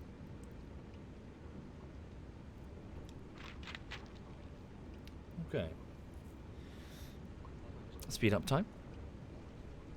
New message. Let's also save the game in case it crashes and I lose all this progress, so that would be inconvenient. Okay.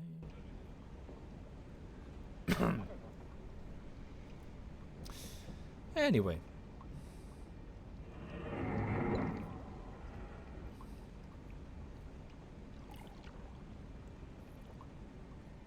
New message Thank you very much, Kebab. Thank you. Why not the American coast? Well, they're neutral right now, JC. Sorry. Thank you, Kevlar. Thank you very much.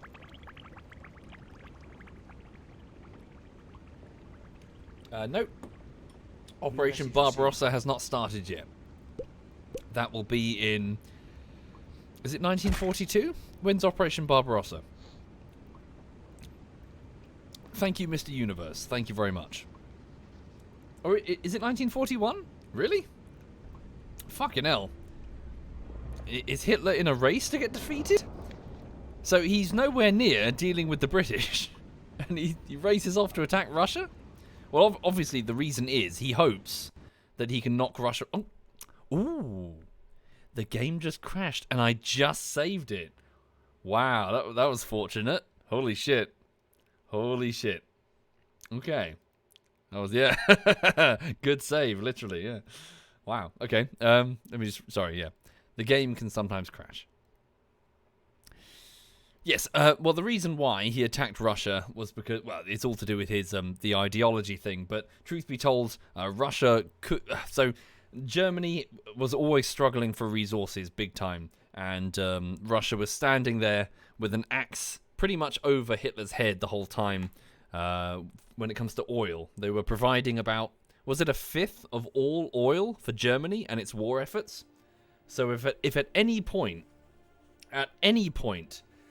Russia decided, nope, we're not going to give you we're not going to give you oil, then it would probably bring the entire Nazi war machine to a crashing halt. Which, to be fair, it is Stalin. He probably would do that, wouldn't he?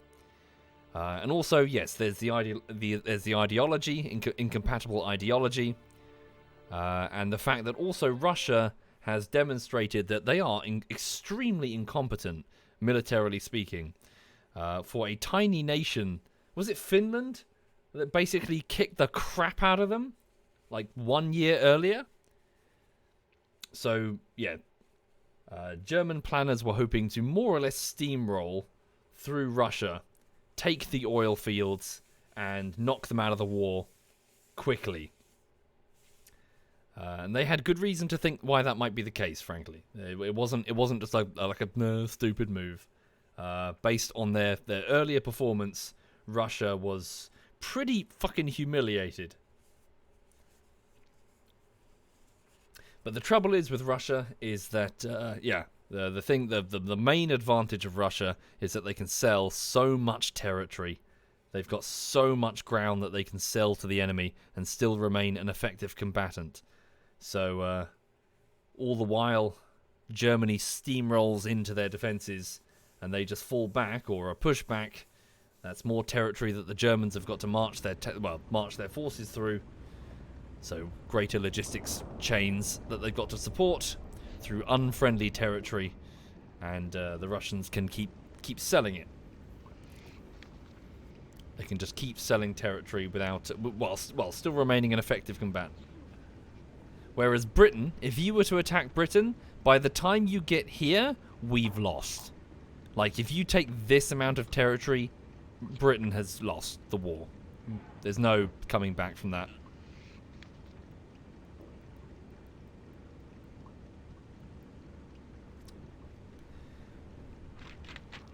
Not true, JC? Well, regardless, that was the plan of Operation Sea Lion, the invasion of the United Kingdom, only really prepared for this bit, because they knew that if they could take this, they were screwed.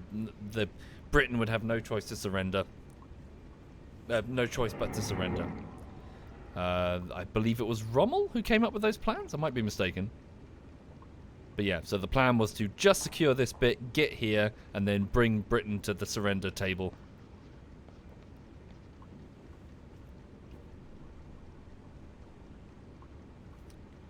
Okay. New message received. Alrighty then. So it is now. New message received. What's the date? It's March the 7th. There we go. Indeed, Shadow. Yes, the invasion of Britain would have almost certainly doomed Germany. Because then, effectively, they would have lost so many forces trapped in England, unable to do anything apart from get captured. New message received. Because without destroying the Royal Navy, all you're doing is sticking your head in a bear trap.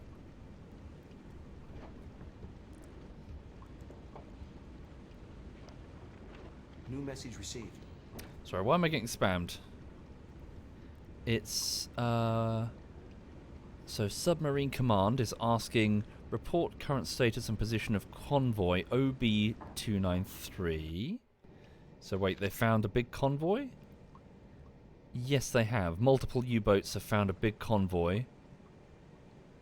And Submarine Command is coordinating them.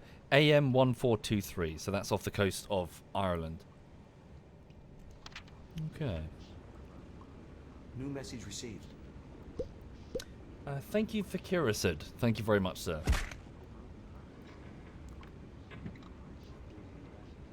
So we're almost there. How's the weather? Bloody hell. Holy fucking shit, eh?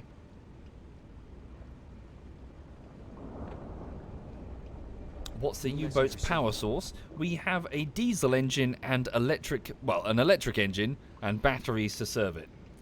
And when we're on the surface, the diesel engine can power the batteries, can recharge the batteries. If we go underwater, then there's only a limited amount of time that we can spend under there doing stuff.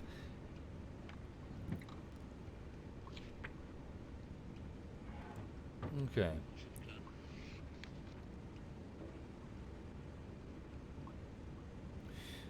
So there were some initial experiments to try and get snorkel devices that could keep the submarine running underwater, because effectively your diesel engine needs access to the open air to obviously to vent the fumes.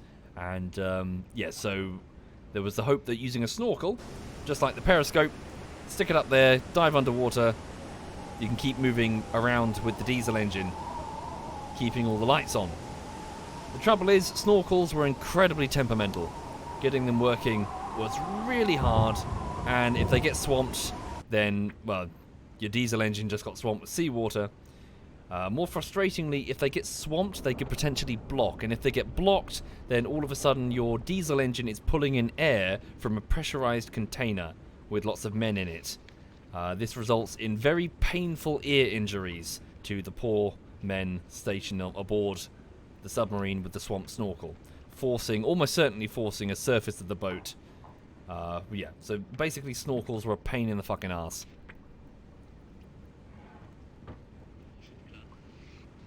Okay.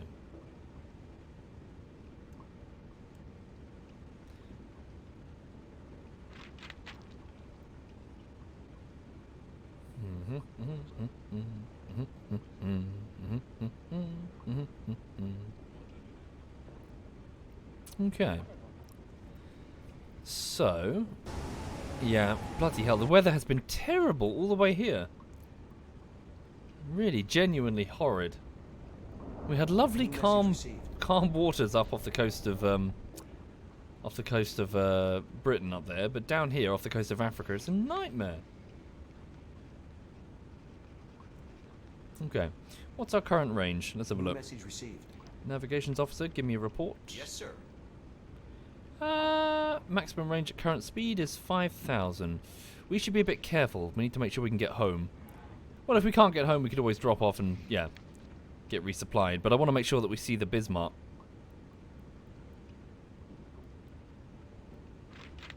Okay.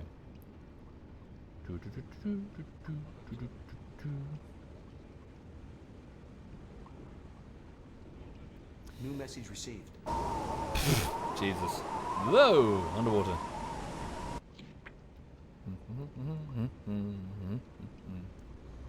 Not sure, Grey Winter. Haven't got there.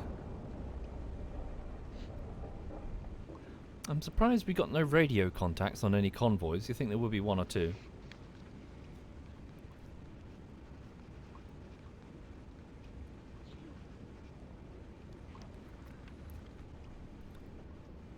Alas, no, the watch officers weren't getting rest. I should probably cycle out the torpedo room officers as well. Okay.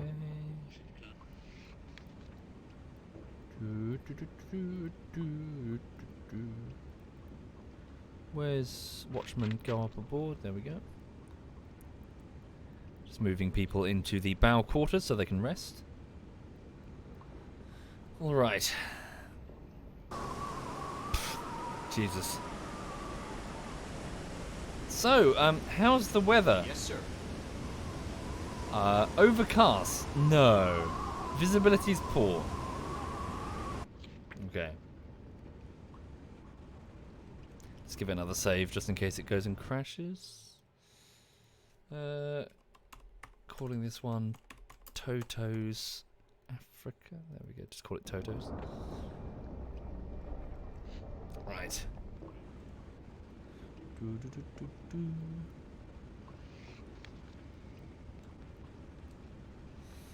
Okay, diesel fuel reserves are down to half. Head 1/3. How does that alter the? Hang on. Okay, yeah. If we go down to 1/3, we can make 9,800 kilometers. All right.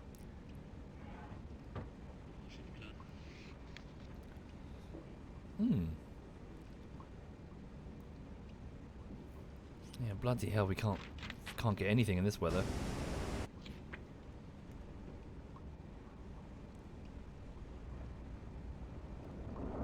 Okay, once again, just periscope depth for a second. Just travel underwater for a little bit. And then back up to the surface. Just going to do that now periodically in the hopes that we can find some shipping. Oh, hello. Oh, hello, hello, hello, hello, hello. Oh, ladies and gentlemen, we have a large convoy. We've got a radio report. Full stop. Yes, sir. Full stop. All stop. Right. Hello. Estimated speed slow. West-northwest. Stand by. West-northwest bearing. Bearing points of the compass west. Sorry, what is west-northwest? That would be. So 292.5 bearing, roughly. So wait, what? What? Oh, that's annoying. Okay, hold up.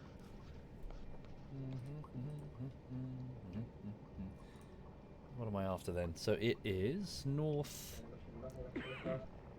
Oh damn, I can't get the exact.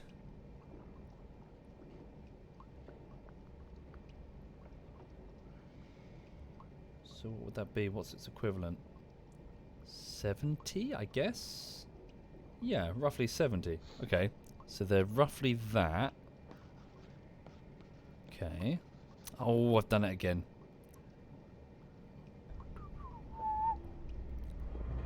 There we go. Okay, so that's probably their course. Okay. Right, so how long ago was that? That was quite some time ago, so that was about, about 40 minutes-ish ago. 30 minutes.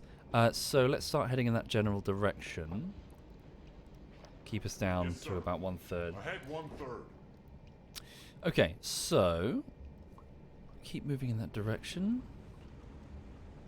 Moving at about 9 knots. So that was an hour ago. So slow speed, it says. So 1 hour. So slow speed is 2 to 6 knots. So 3.7 to 11.11. Okay. So they are right now. What am I doing?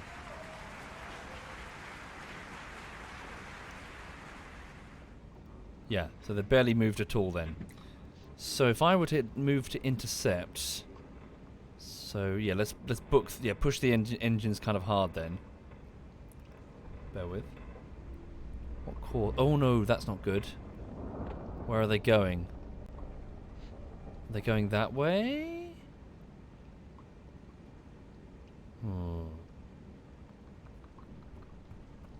Thank you, Crunk, and thank you, Stardust.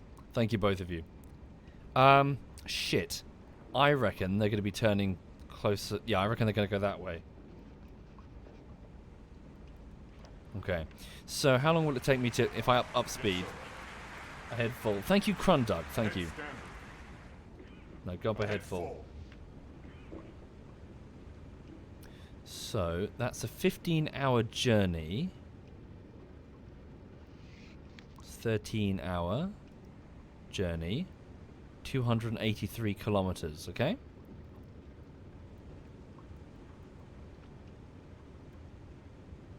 Okay.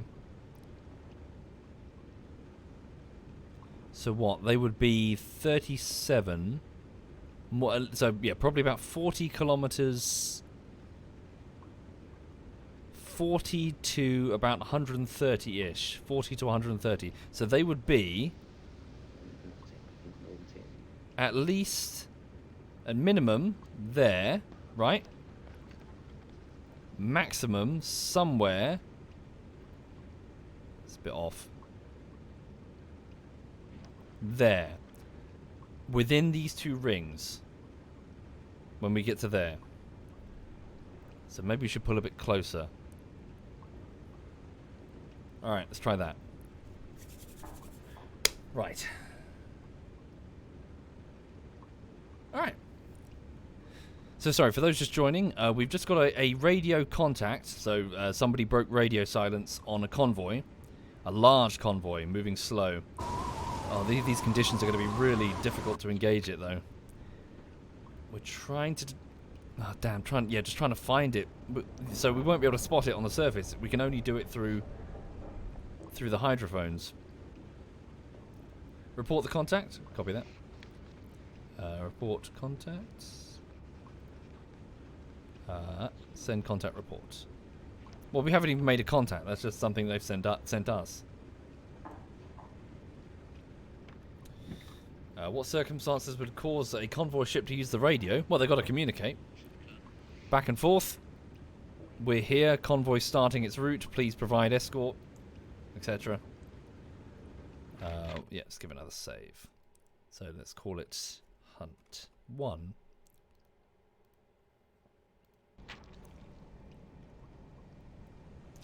Okay.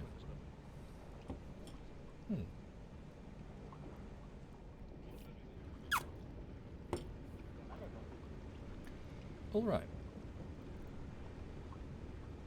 So we're moving at 14 knots. The weather outside is frightful.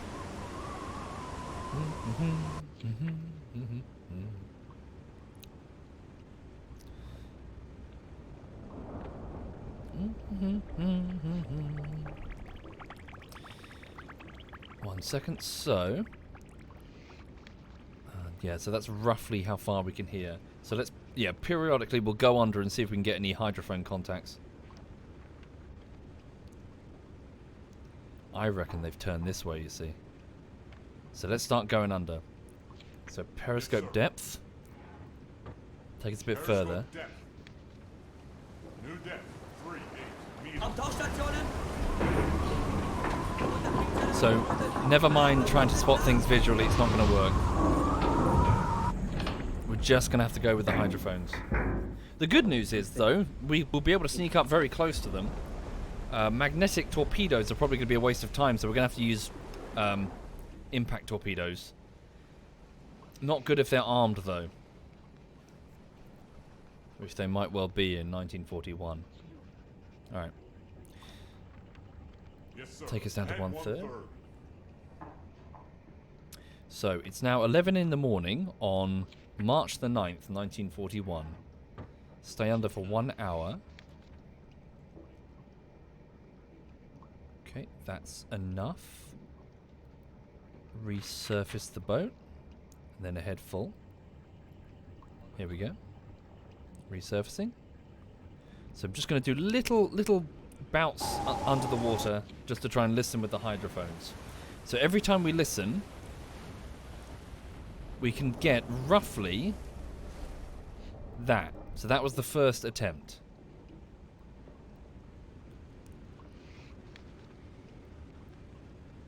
Okay. So when was that last radio contact report? That's the one we sent? No, this... Yeah, okay. Right, so that was at 4 in the morning. Okay. Thank you, Gentle Kill. Thank you very much, Gentle.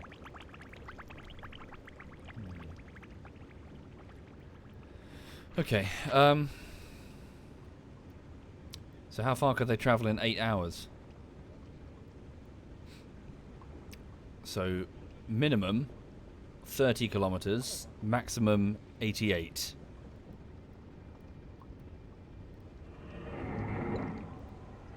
Revise the bars, hang on. Where is it? Don't lose track of the first marker, hang on. Shit, what was the first number I just gave? Maximum 88. Minimum was 30. So they could be anywhere there. Get rid of that one. Right. Assuming that they held their course. Okay, there we go.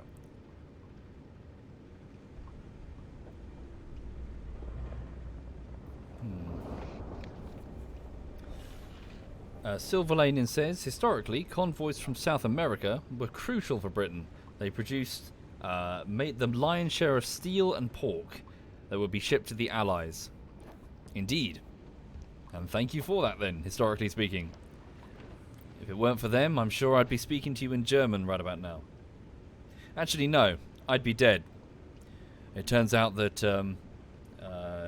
he might have been talked out of it, of course, but obviously it's Hitler.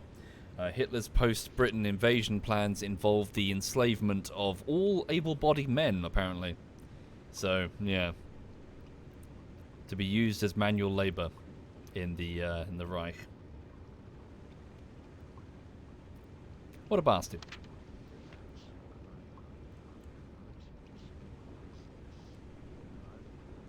Okay. Whoa.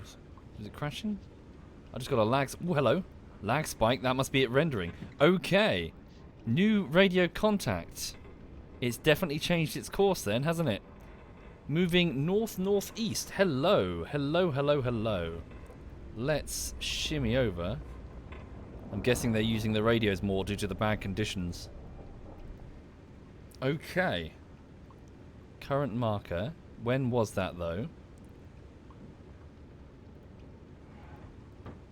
Marker there.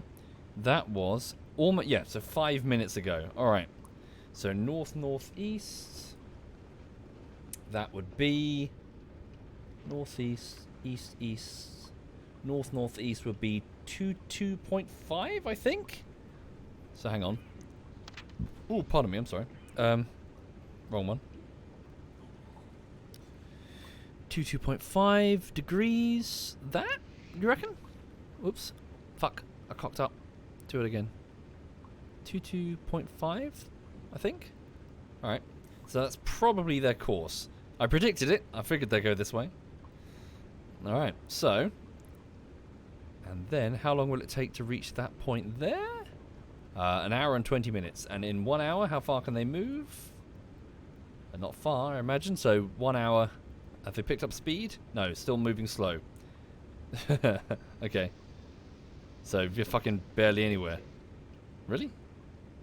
Okay. They won't even be able to go beyond a kilometre? No, surely not. Fuck, let's just get in their path and sit in their way.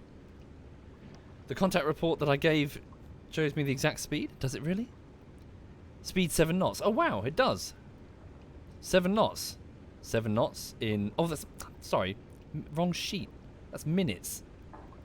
No wonder they can... Yeah. No wonder it's so low. Not minutes. Got the wrong sheet. There we go. Piss off. La la la la la la la la. Oh, it's already 20 minutes past 10. Fuck, I'm losing track of time. I'm supposed to be doing editing this evening. Sorry, what was it? 7 knots? Okay. So 7 knots in 1 hour. Yeah, so about what? 13 kilometers ish. Alright.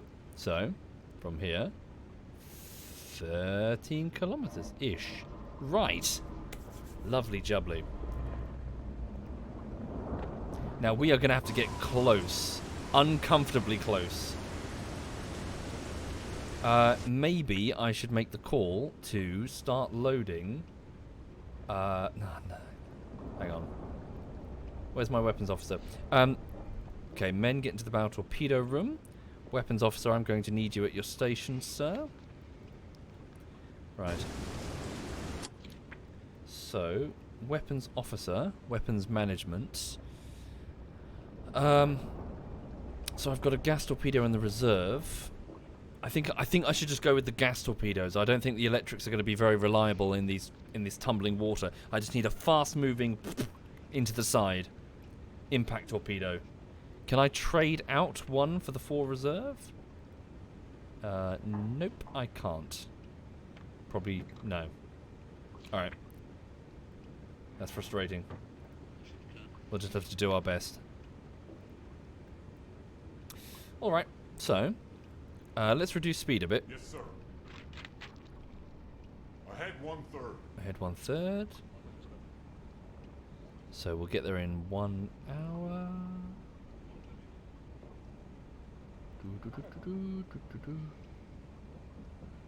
So we should be more or less directly in their path. Hello? What's that? Sound contact? We hear them on the hydrophones. Okay. Warship. It's their lead warship. Right then, so cut those engines. Rig for silent All running. stop. Yes, sir. How far is that? Rig for silent running. Our maximum engagement range. Right. So, rig for silent running. Bring us down, please, to Yes, sir. 60 New depth, meters 5 depth. feet. Bring us up to about 1/3. Aufstationen! Silent running doesn't mean run around. Okay, never mind. Thank you, Ratneck. Thank you very much, Ratneck. Vorne unten 15. Hinten 10. Okay, creep in nice and steady. The question is whether or not the destroyer at the front is passively using his ASDIC, phrasing, his sonar. Right.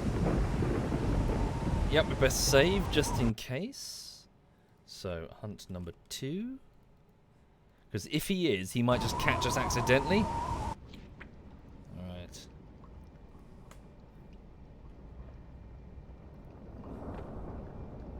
Alright, honey bunny. Dogs roaming around. Current depth 10. Okay, here we go. So, 30 minutes moving 4 kilometers. 40 minutes to move 5 kilometers. So in a minute you should, there we go. Warship, moving slow. Here we go. Here's the prize.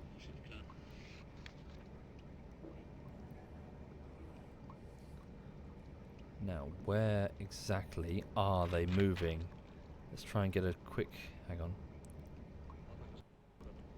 Mark you, mark you. Mark you, mark you, mark you.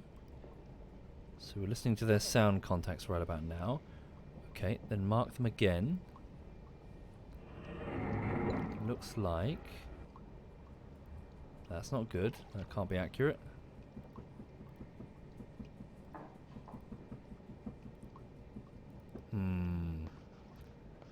Okay, we might need to travel a bit further. Did I go underwater too soon? Maybe. Visibility on the surface is completely knackered, so I can... Contact merchant. Closing. Bearing 301. Long range. Oh, this is so tricky. So tricky, because the visibility is so fucking fucked. Okay, what do I do? Give me another quick report. Sorry. No, they're definitely going that way, aren't they? Alright, so let's resurface. Yes, sir. Resurface the boat. Ahead 1/3. Depth 0 meters. Right, here we go.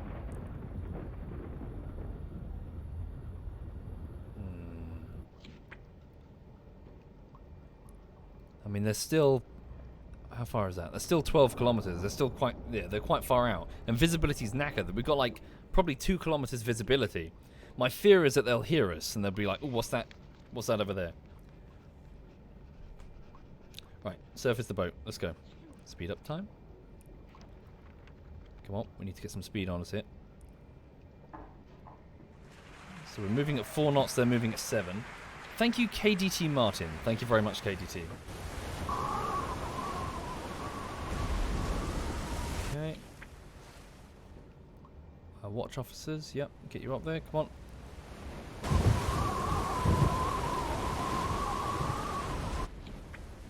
Okay, moving at 4 knots, ahead full. Head standard even. Ahead standard. Let's go. Keep moving. Right. Now back down to periscope depth. Any second now. Oh, hello. Yes, Periscope depth. Reduce speed. Is that a warship? Periscope depth. Ahead slow. How far? Aufstationen! Only 7 kilometers. They're practically on us.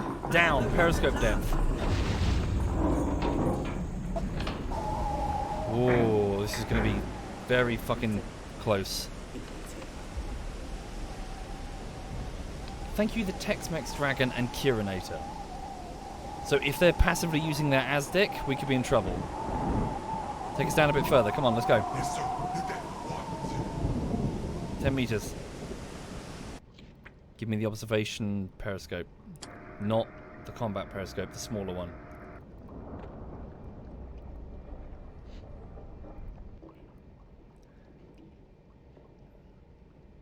See, I need the warship to go over me and ignore me, but if they're just passively scanning with their ASDIC, then they're about to pick us up. That's what I fear.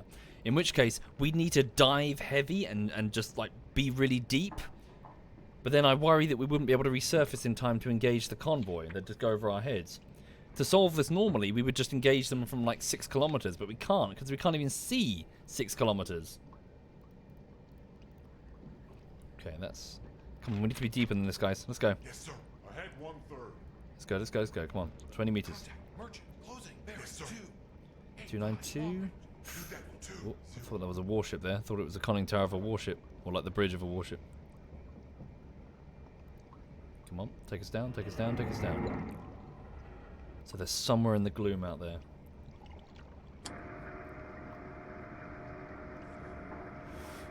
Okay. Just fingers crossed we don't hear pings. If we hear pings, folks, we're in trouble. Merchant. Closing. Bearing. 305. Long range. Contact. Merchant. Closing. Bearing. 306. Long range. Let's try and get their exact position, shall we? Clear these out just to avoid the clutter. Sorry, what's the... yeah, there it is. Mass... there we go. Mass clear. There we go. Second. So, here are my targets. This is what I want. Ping... whoops. Bish, bash, bosh. Bish, bash, Contact. bosh. Merchant. Closing. Bearing. 29. Bish. Long range. And then from there, we'll try and extrapolate their course. Keep moving. Moving at 4 knots. Okay, we're down to 19 meters. Is that beyond... what's the maximum height? Yeah, okay. Take us up a little bit. Take us up to about 15. Can't see shit, even with the observation periscope. Thank you, Pezbone. Thank you very much, Pez. Closing. Bearing. 305. Long range. 327, that way. Okay. Thank you, Pezbone. Thank you very much, sir.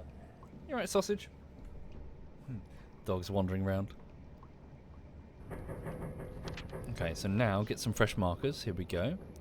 Bish, bash, bosh, bish, bash, bosh, Contact. Merchant. Closing. Bearing. 312. Long range. bish. Lots of bishing and boshing. Okay, so draw the lines. Try and extrapolate their approximate course by drawing through the crosses. Don't know what that one's doing.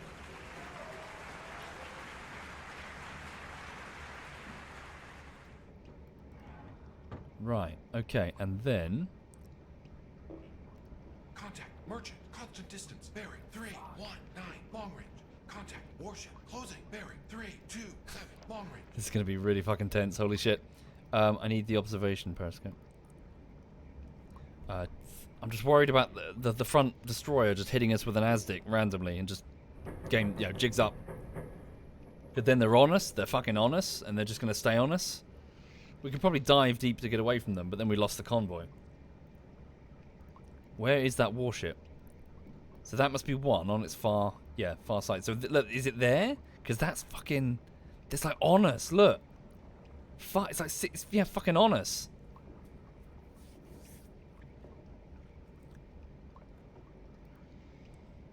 Fuck, what do I do? Do I stay on the surface or do I dive?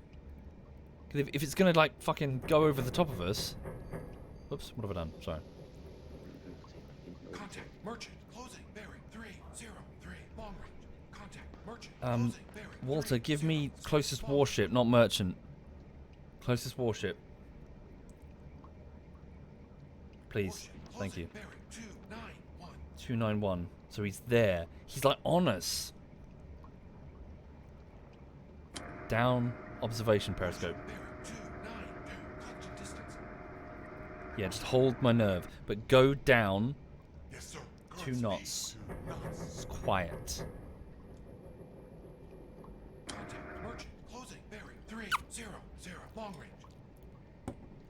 So for those not familiar, these large merchant convoys are being flanked and also screened at the front by corvettes and destroyers, which are doing this. They're going back and forth like that. So the reason I'm so nervous right now is that one of them is about to go that on me, and due to the lack of visibility, he could be like fucking on me, like ramming speed. And at this depth, I'd be able to evade him fine, but then we've lost the convoy, because while I'm dicking around trying to avoid depth charge McGee over here, convoy's fucking, you know, off it goes into the gloom.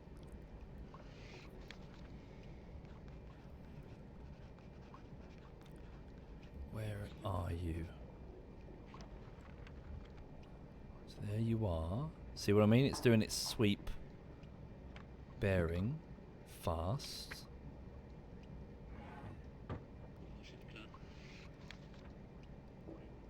So long as we don't hear pings. If he's passively pinging with his ASDIC, then we've lost the convoy. I mean, there is an alternate option, which is just play cat and mouse with the bastard with the low visibility. But we got away with that in 1940 when the merchants were unarmed. Now they're armed, so I might just cat and mouse my way right into a convoy full of cats, if you get what I mean. Contact merchant closing bearing 317 long. So sorry, but I mean as in on the surface. Sorry, I should have clarified. I meant literally drive around on the surface and be like, lol, I'm in the rain. But I can't attack the convoys on the surface if they've got their own guns. Thank you, Starry Dance. Thank you. Okay, 2 hours till we hit that. 8 kilometers distant. Bearing... Where is that? Are they moving away? Okay, what if I radically rethought this? What if I just used the very poor visibility to just bog off and attack them from a different direction? Like, sit in their path and be like, lol. Because they're clearly going that way, aren't they? Look. Yeah, look, they're going that way. How far? They are roughly... damn it, they're well within my engagement range in finer weather. 5 kilometers. Again, we're practically on top of each other. I could probably just fucking... They're like here. Any... Ah. Cheeky buggers. Okay, up speed again. Head 1/3. How's battery power? Battery power, CO2 levels. Battery power's fine. I've got loads. Okay, there's a warship. How far is that warship? 3 kilometers. It's in front of us. It's like fucking there. My god.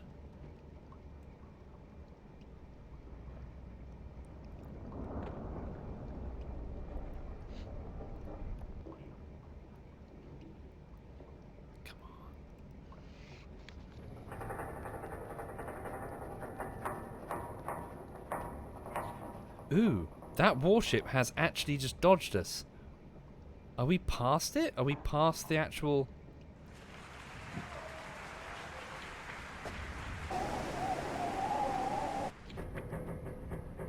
So they're now in front of us, so the hydrophone operator is having trouble picking them up. Warship bearing 104 moving away. Can I just sink the warship with the torpedoes? Yes, you can, but that is a very poor target. Warship bearing 99 moving away. Considering there are probably about 4 to 5 cruisers or corvettes or destroyers guarding this, and I have about 7 torpedoes, probably, like that I can bring to bear in this engagement without backing off and accessing the reserves. So anything that I waste against some shitty Corvette, yeah, it's just wasted. Right, up, periscope, observation periscope. Fuck it, attack periscope. We're close enough. Warship bearing 110. Collection distance.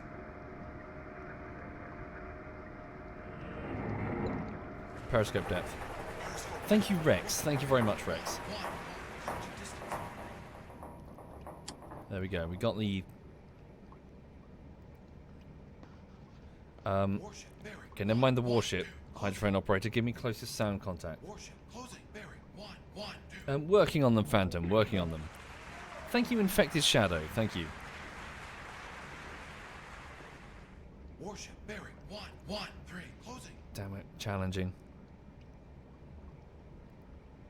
The closest one is still a warship? Warship bearing 114. Closing. Why closing? Is it coming around?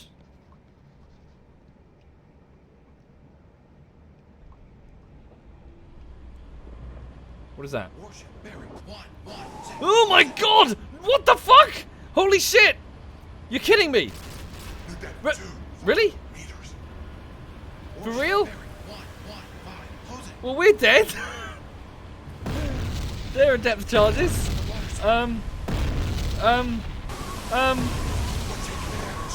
Oh shit. Closing. Oh dear.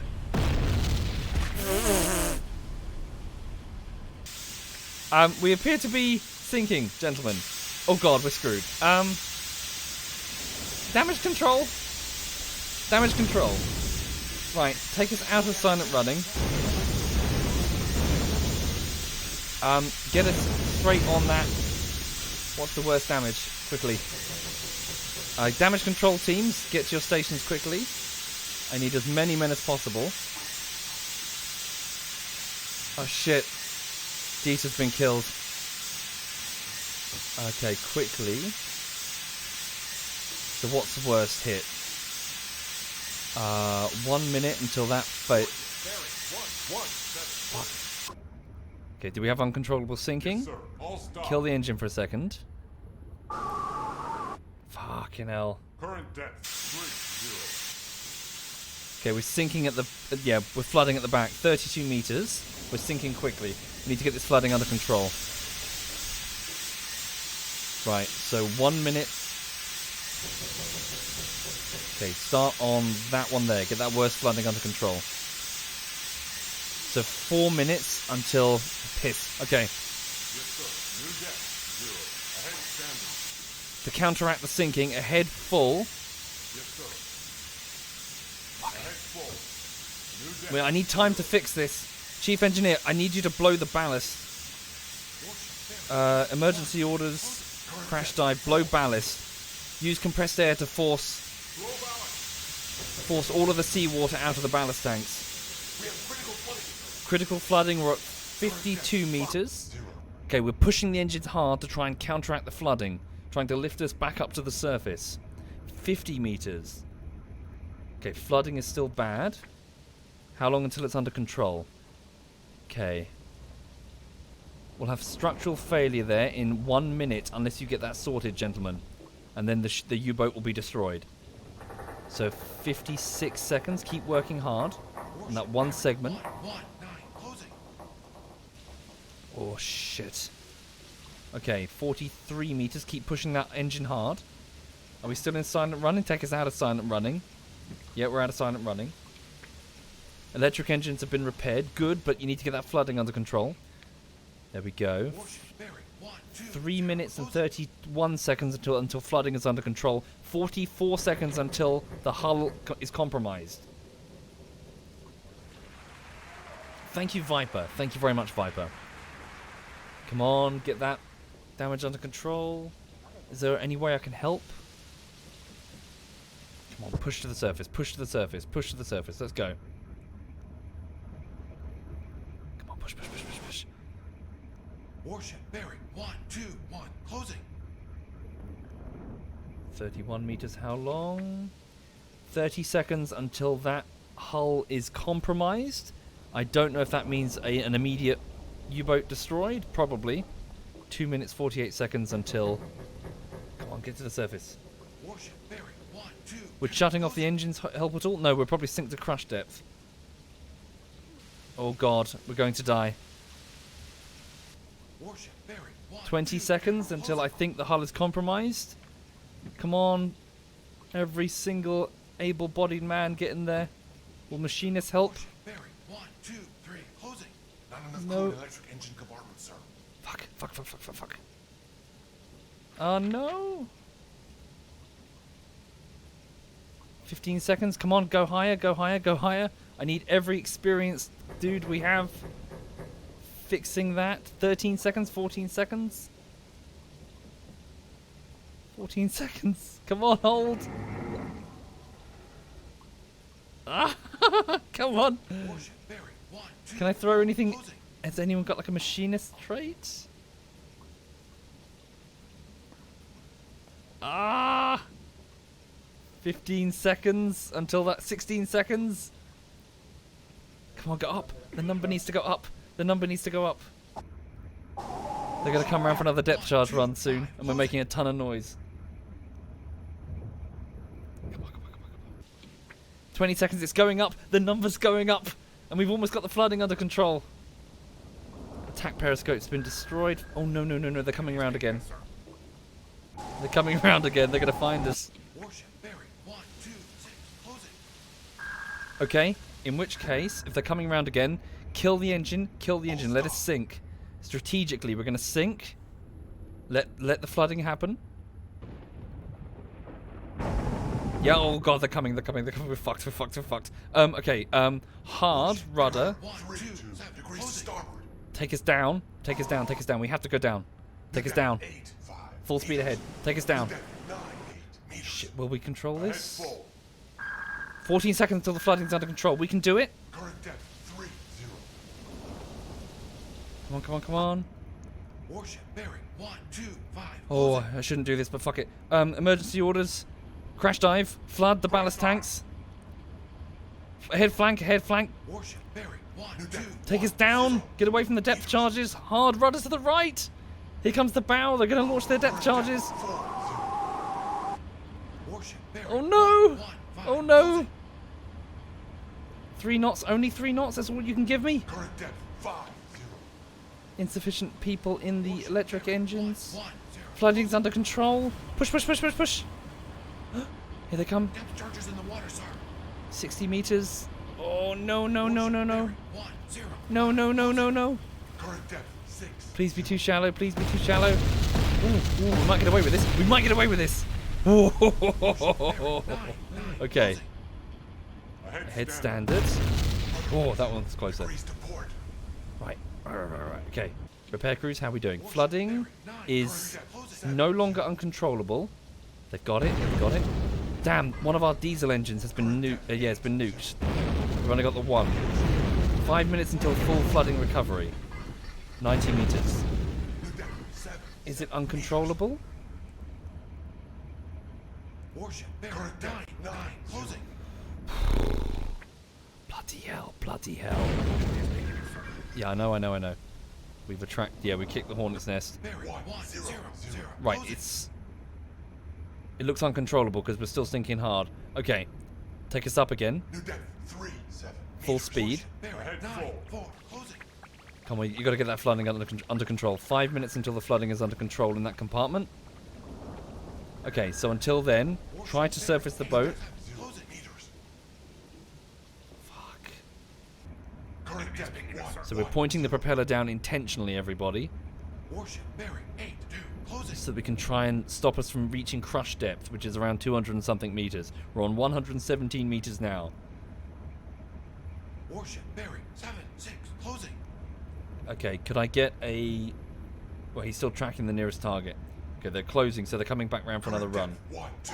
Warship bearing 7. Somewhere. Closing. Oh. Here they come.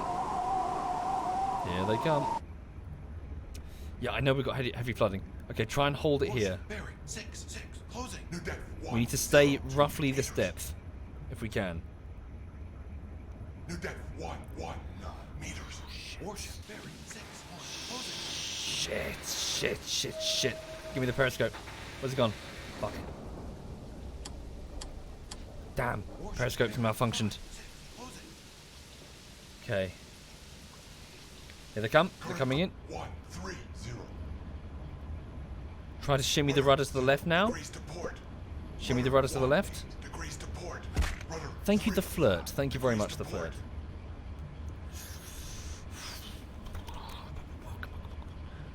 So the propeller pointing down is the only thing stopping us sinking to crush depth right about now. And it's actually failing.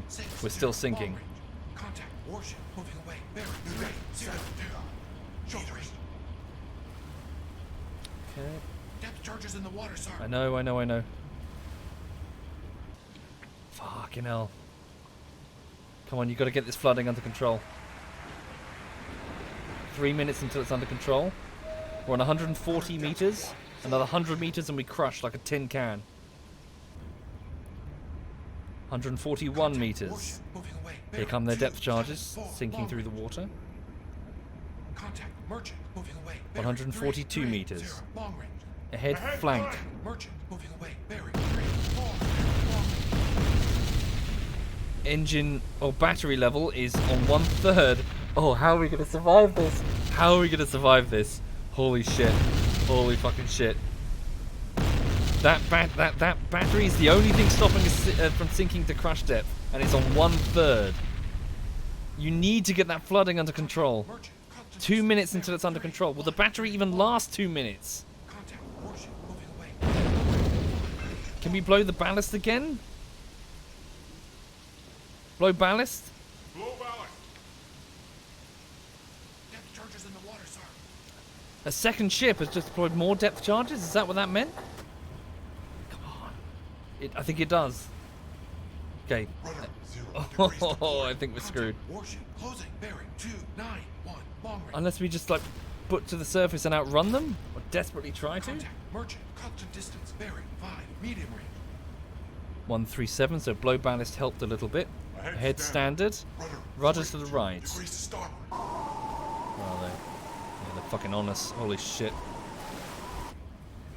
Oh, fuck. Rudders to the right. Try to pull away from those charges that are ahead of us.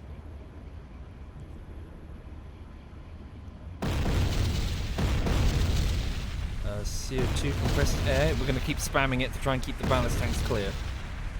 Thank you, Doe. Thank you very much, Doe. 1 minute and 30 seconds until we've recovered from the flooding in that compartment. Oh, bloody hell. Oh, bloody hell, bloody hell. Oh, that was a close rudder move, eh? Oh, shit. Oh, we're wiggling. Hydrostatic shock in the water, but we're okay. 1 minute and 15 seconds until we got flood recovery. Bring me down to 1/3 only. 1/3. Bring me up to 75 meters on the depth, helmsman.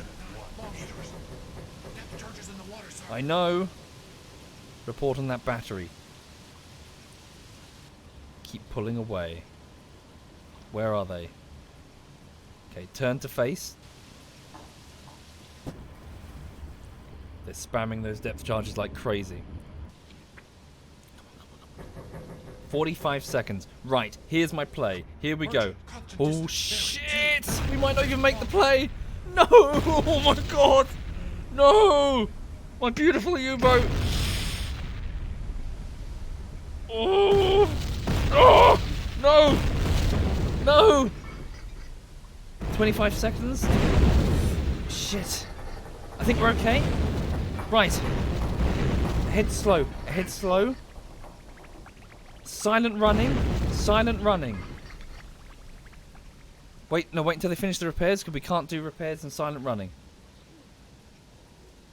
Come on, come on, come on, boys. Come on. 5 seconds. Give me... Contact warship moving away. 5 seconds. Right. Degrees Down. starboard. Down, down, down. Okay. New depth. 1, 5, 6 meters. Flooding under control. Right. Okay. Silent running. We go deep, we go quiet. And I save it because holy fucking shit if we survive this. Just gonna call it fuck. There we go. Moving away. Bearing 2, Right, 6, down. 7. Long Take range. the U-boat down. So, for those not familiar, the deeper we go, the harder ASDIC has... the harder it is to use ASDIC, the sonar. It's to do with the difference in temperature between the different layers of seawater. Below 100 meters or so, it starts to get a bit iffy. So we're going to go down to around 150 meters.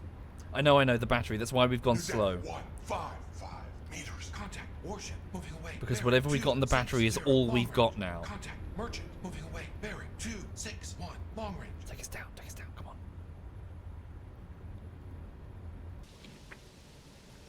There we go. Rudder to the right. Rudder 1. Present it Increase towards the starboard. warships to present as small as target as possible. Going deeper will also let us evade the depth charges. We'll have time to evade them. Contact merchant. Constant distance. Bearing 239 long range. Contact merchant. Constant distance. Okay, bearing there we go. It's controllable 244 now. long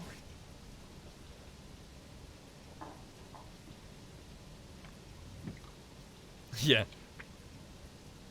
If only I'd upgraded the batteries, eh? So do I no longer have the observation periscope? What's this? Yes, I do. Okay, that's something at least. Count your blessings, right. So I can at least observe the shadow of their bow as they pass over. That's one case. Yes, sir. Hard left, hard left. Rudder 35 degrees to Hard port. left and full speed, full speed. Flank, flank speed, flank speed. Ahead full. Head flank, pull down. Let's go. Pull away from those depth charges in our path. So they're trying to lay them down in our path, see? We're deep enough to take effective evasive action. There we go. So they will be off considerably now. Very good. Current depth 90. Yeah, you're way off. Once again, back down. Slow. Take me down to about 150 meters.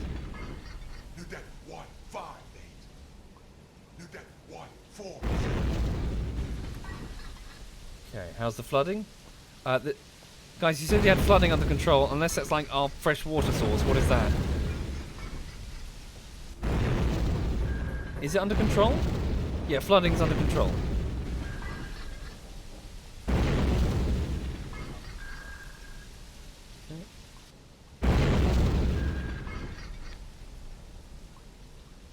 Right. Yes, sir. Rudder 1 degrees to starboard.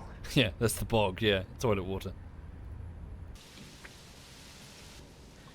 Anyway, for those just joining the stream, our attack against a convoy that was moving up around the coast of Africa went horribly wrong when, in the rough weather conditions, a destroyer basically rammed us, no doubt investigating the sound of our propeller. So it came out of nowhere. I expected that we would be instantly destroyed. Well, it did destroy the conning tower. But now we've managed to control the flooding, and we're about 100 meters down. We need to go deeper. We can go deeper if we go faster, of course. But just trying to stay as quiet as possible. Also, our battery reserves, this is all we have. The good news is, we don't really need to make that much distance in order to lose visibility entirely on the surface. So, if we just get a little bit of distance, we can surface and then just book it with the diesel engines.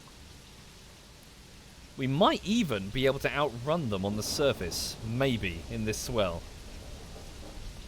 Or at least get sufficient distance enough to recharge the batteries for a bit, and then dive again. We'll see. Sorry, can you like turn that valve or something? Get like a piece of wood? No? Okay, never mind. We're still only 104 meters. Stand by, I hear them coming around again. Where are they? Come on, we need to go deeper, guys. We'll never be able to evade their Aztec at 100 meters.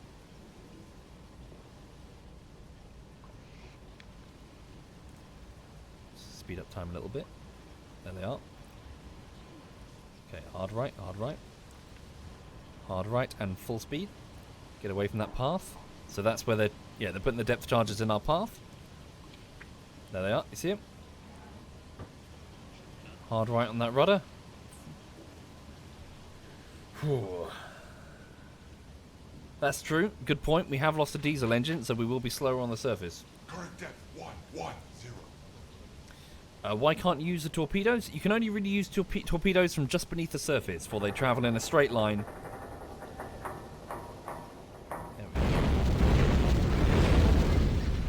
the technology to make like a homing torpedo just isn't there yet. So we cannot engage a target that's above us.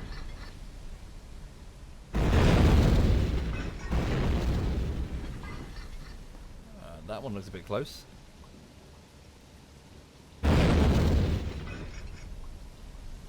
Current depth. Alright.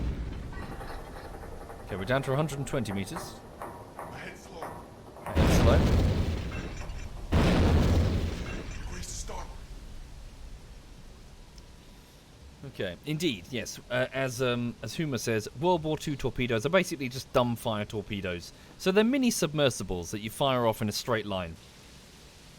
The state of the art technology at the minute involves magnetic triggers which detonate beneath the ship instead of hitting the ship, which do a lot more damage, as the explosion is effectively contained between, well, the ocean and the ship, lifting the whole superstructure up in such a way that often destroys the ship outright, or damages it to the point that it won't be able to survive much else. However, that technology is particularly tricky, very tricky. Magnetic triggers will differ, so the use of them will differ based on where the actual devices were calibrated. So if, for example, you have access to European waters and a European, well, you're firing torpedoes off the coast of Europe, and then you try to use them in, say, the Arctic, they won't work. Hell, not even that extreme, just even slight changes will be very sensitive to the difference in the Earth's magnetic field. This is one of the reasons why U-boat attacks were so ineffective at the start. Consider Prien, you know the guy that infiltrated Scapa Flow? Something like 3 torpedoes? Was it like 2 torpedoes detonated? And he fired like 8 or something. That little fact has been ignored in the I suppose the celebration of his victory. But yeah, magnetic torpedoes were a fucking mess. Okay, there he is. Keep slinking away. We're down to 134 meters. So that Aztec is going to be like, what the fuck?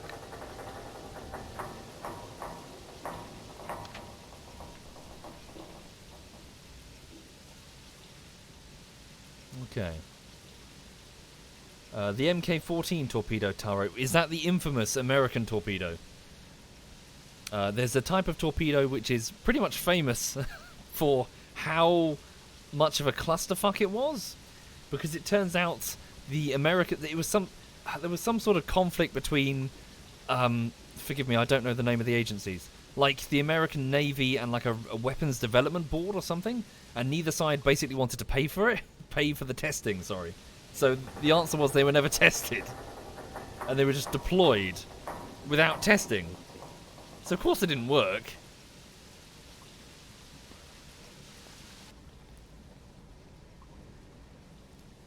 And an admiral, I think it was going to get to the bottom of the problem.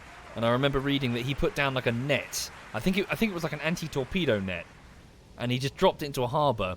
And out of frustration, he just fired one of these torpedoes at the net, and just pulled the net up on the other end to see where did it go through, where was the hole in the net. And he set the torpedo to run at 7 meters or something, and they just kept pulling up the net, and the fucking hole was at 30 meters down or something stupid. It was like, what the f... They basically weren't running at the right depth at all. No ship has like a draft of that deep.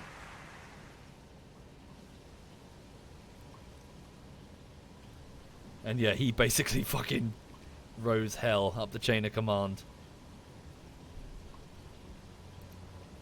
I can hear him, he's ahead of me. Hear him? So we're down to 137 meters now, folks. The enemy warship is ahead of me.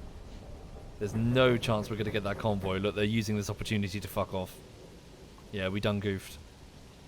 There they are. So there's 2 of them. So there's one there, there's one there. We're being shadowed by 2 of them. How's our battery power? Not good. Thank you, Octai. Thank you very much, Octai. Can we go a bit deeper? Yes, sir. New depth 150 meters. But yes, so my point is, the current, I suppose, state-of-the-art thing that navies are going for with torpedo technology consists of magnetic torpedoes, so magnetic triggers even, which don't even require contact with the target in order to trigger. But it is, again, early days. They're still working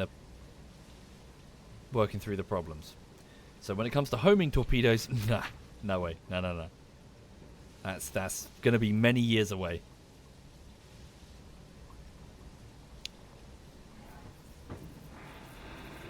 Oh, was that the other problem, Clashpoint? They were tested once without a warhead, so they could be recovered, so they calibrated it for the depth, ignoring the need of several hundred pounds of explosives. That's crazy, if that's true. Current depth 1-4. So when they added the warhead, it just sunk? Is that what you're saying?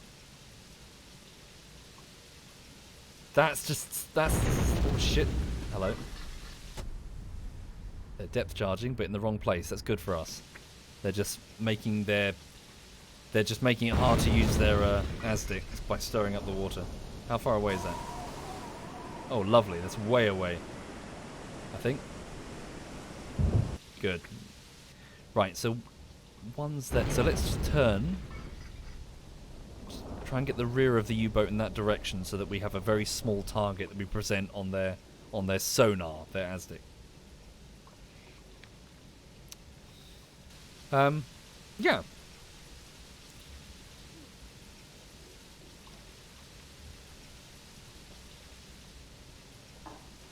But yes, insofar as Nazi Germany is concerned, though, their torpedoes were a complete shitfest from start to finish. It was only really by, say, the end of 1941 that they sorted out the problems. But by that point, Allied anti-submarine technology had really come leaps and bounds. It won't be too long before we see the introduction of the Hedgehog, which really is going to start killing submarines. In short, it's a forward-firing anti-submarine mortar that instead of launching one depth charge, launches about 10 tiny ones, about 25 kilograms of explosive per bomb instead of one big depth charge. And they only explode on contact, which means you can just keep firing them ahead of the ship with the target still in range of your ASDIC so you can see them, and, well, you just keep pinging them off, keeping the submarine just in front of you until you get a hit. And all it takes is one hit and you've probably just pierced the pressure hull of the submarine, even with tiny amounts of explosive. Because the direct hit, holy fucking shit. Sounds like cheating? Yes, to the people in the U-boats, I imagine it did feel like cheating.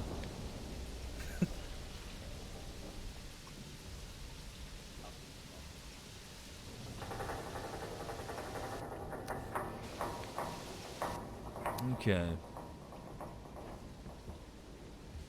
Indeed, the Hedgehog mortar. I believe navies still use them to this day, actually. Some navies.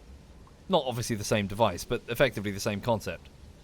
You want to get the submarine? Just keep dropping tiny bomblets on it until you hit it. You'll hit it. You know, these things are cheap. You can fucking make... You can load hundreds of them. What's the submarine gonna do? Can't outrun you. You got a fucking destroyer. You're way faster than a submarine. You can't dive because these things just keep sinking towards you. It can either surface and surrender or be blown the fuck up.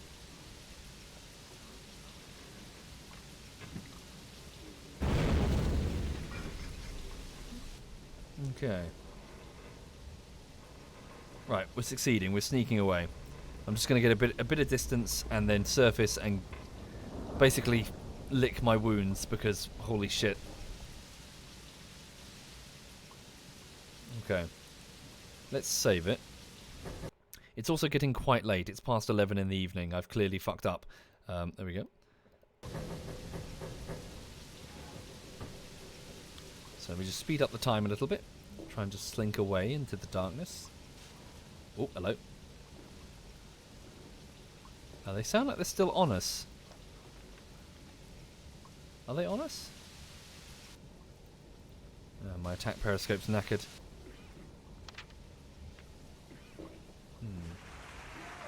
Thank you, Draco Knight. Thank you very much, Draco.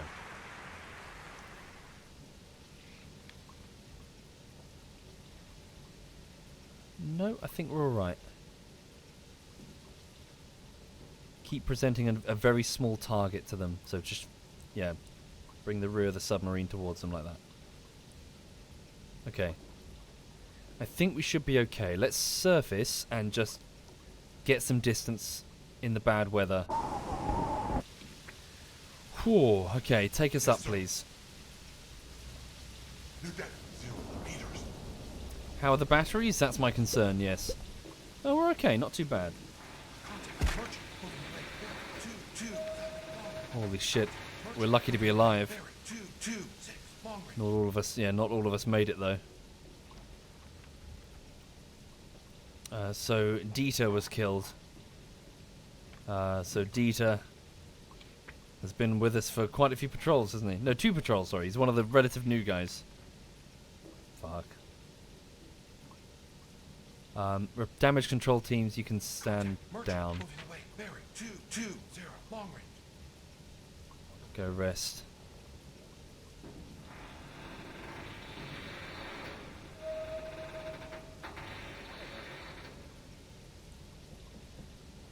Okay.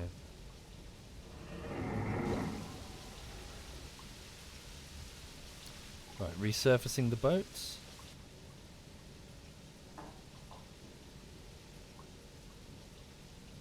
We're on 120 meters and surfacing.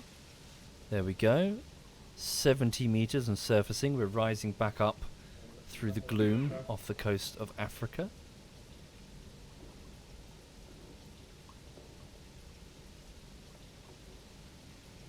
There we go. 20 meters. Okay. Take us out of silent running. Yes, sir. Right. Let's have a look and see what the damage to the diesel engines looks like then. Okay. Aft battery's not working. So port diesel engine destroyed. An entire row of them has been taken out. Okay. Head standard.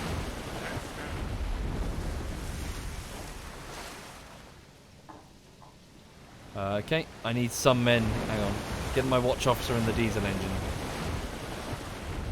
Do I have a machinist officer? Hang on. Get my machinist. Yeah.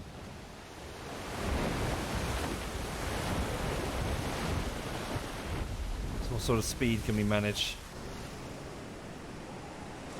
Fucking hell. Hopefully. We're gonna have to, Sierra. We're gonna have to. Okay. How does that work? How do they break the engine without breaking the hull? Hydrostatic shock. They don't need to break the hull. A depth charge exploding nearby. It's going to send pieces of metal flying all over the place. Fixtures are going to rattle clean off. You know, welds are going to break. As in welded joints. Something in the diesel engine snapped. Thank you, Jay Fiskers. Thank you very much, Jay. Okay, we're making 8 knots on the surface. Let's slink away.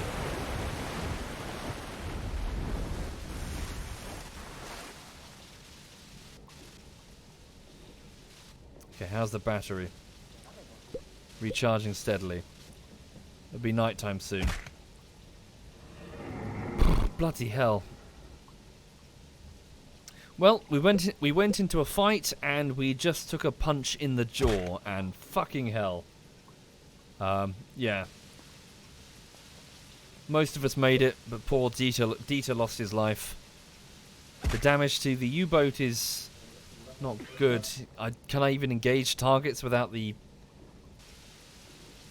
I suppose I can engage them on the surface with this, can't I? I don't even know if I can engage targets underwater without the attack periscope. We may just have to return to port for repairs. Well, I guess that's that. We'll start heading back up along the coast towards France, I suppose.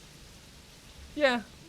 Bright side is, we get to live another... Yeah, we get to live to see another day. Most of us do. Anyway, thank you for watching, everyone. So I'm going to leave it there because it's already 10 minutes past 11 in the evening.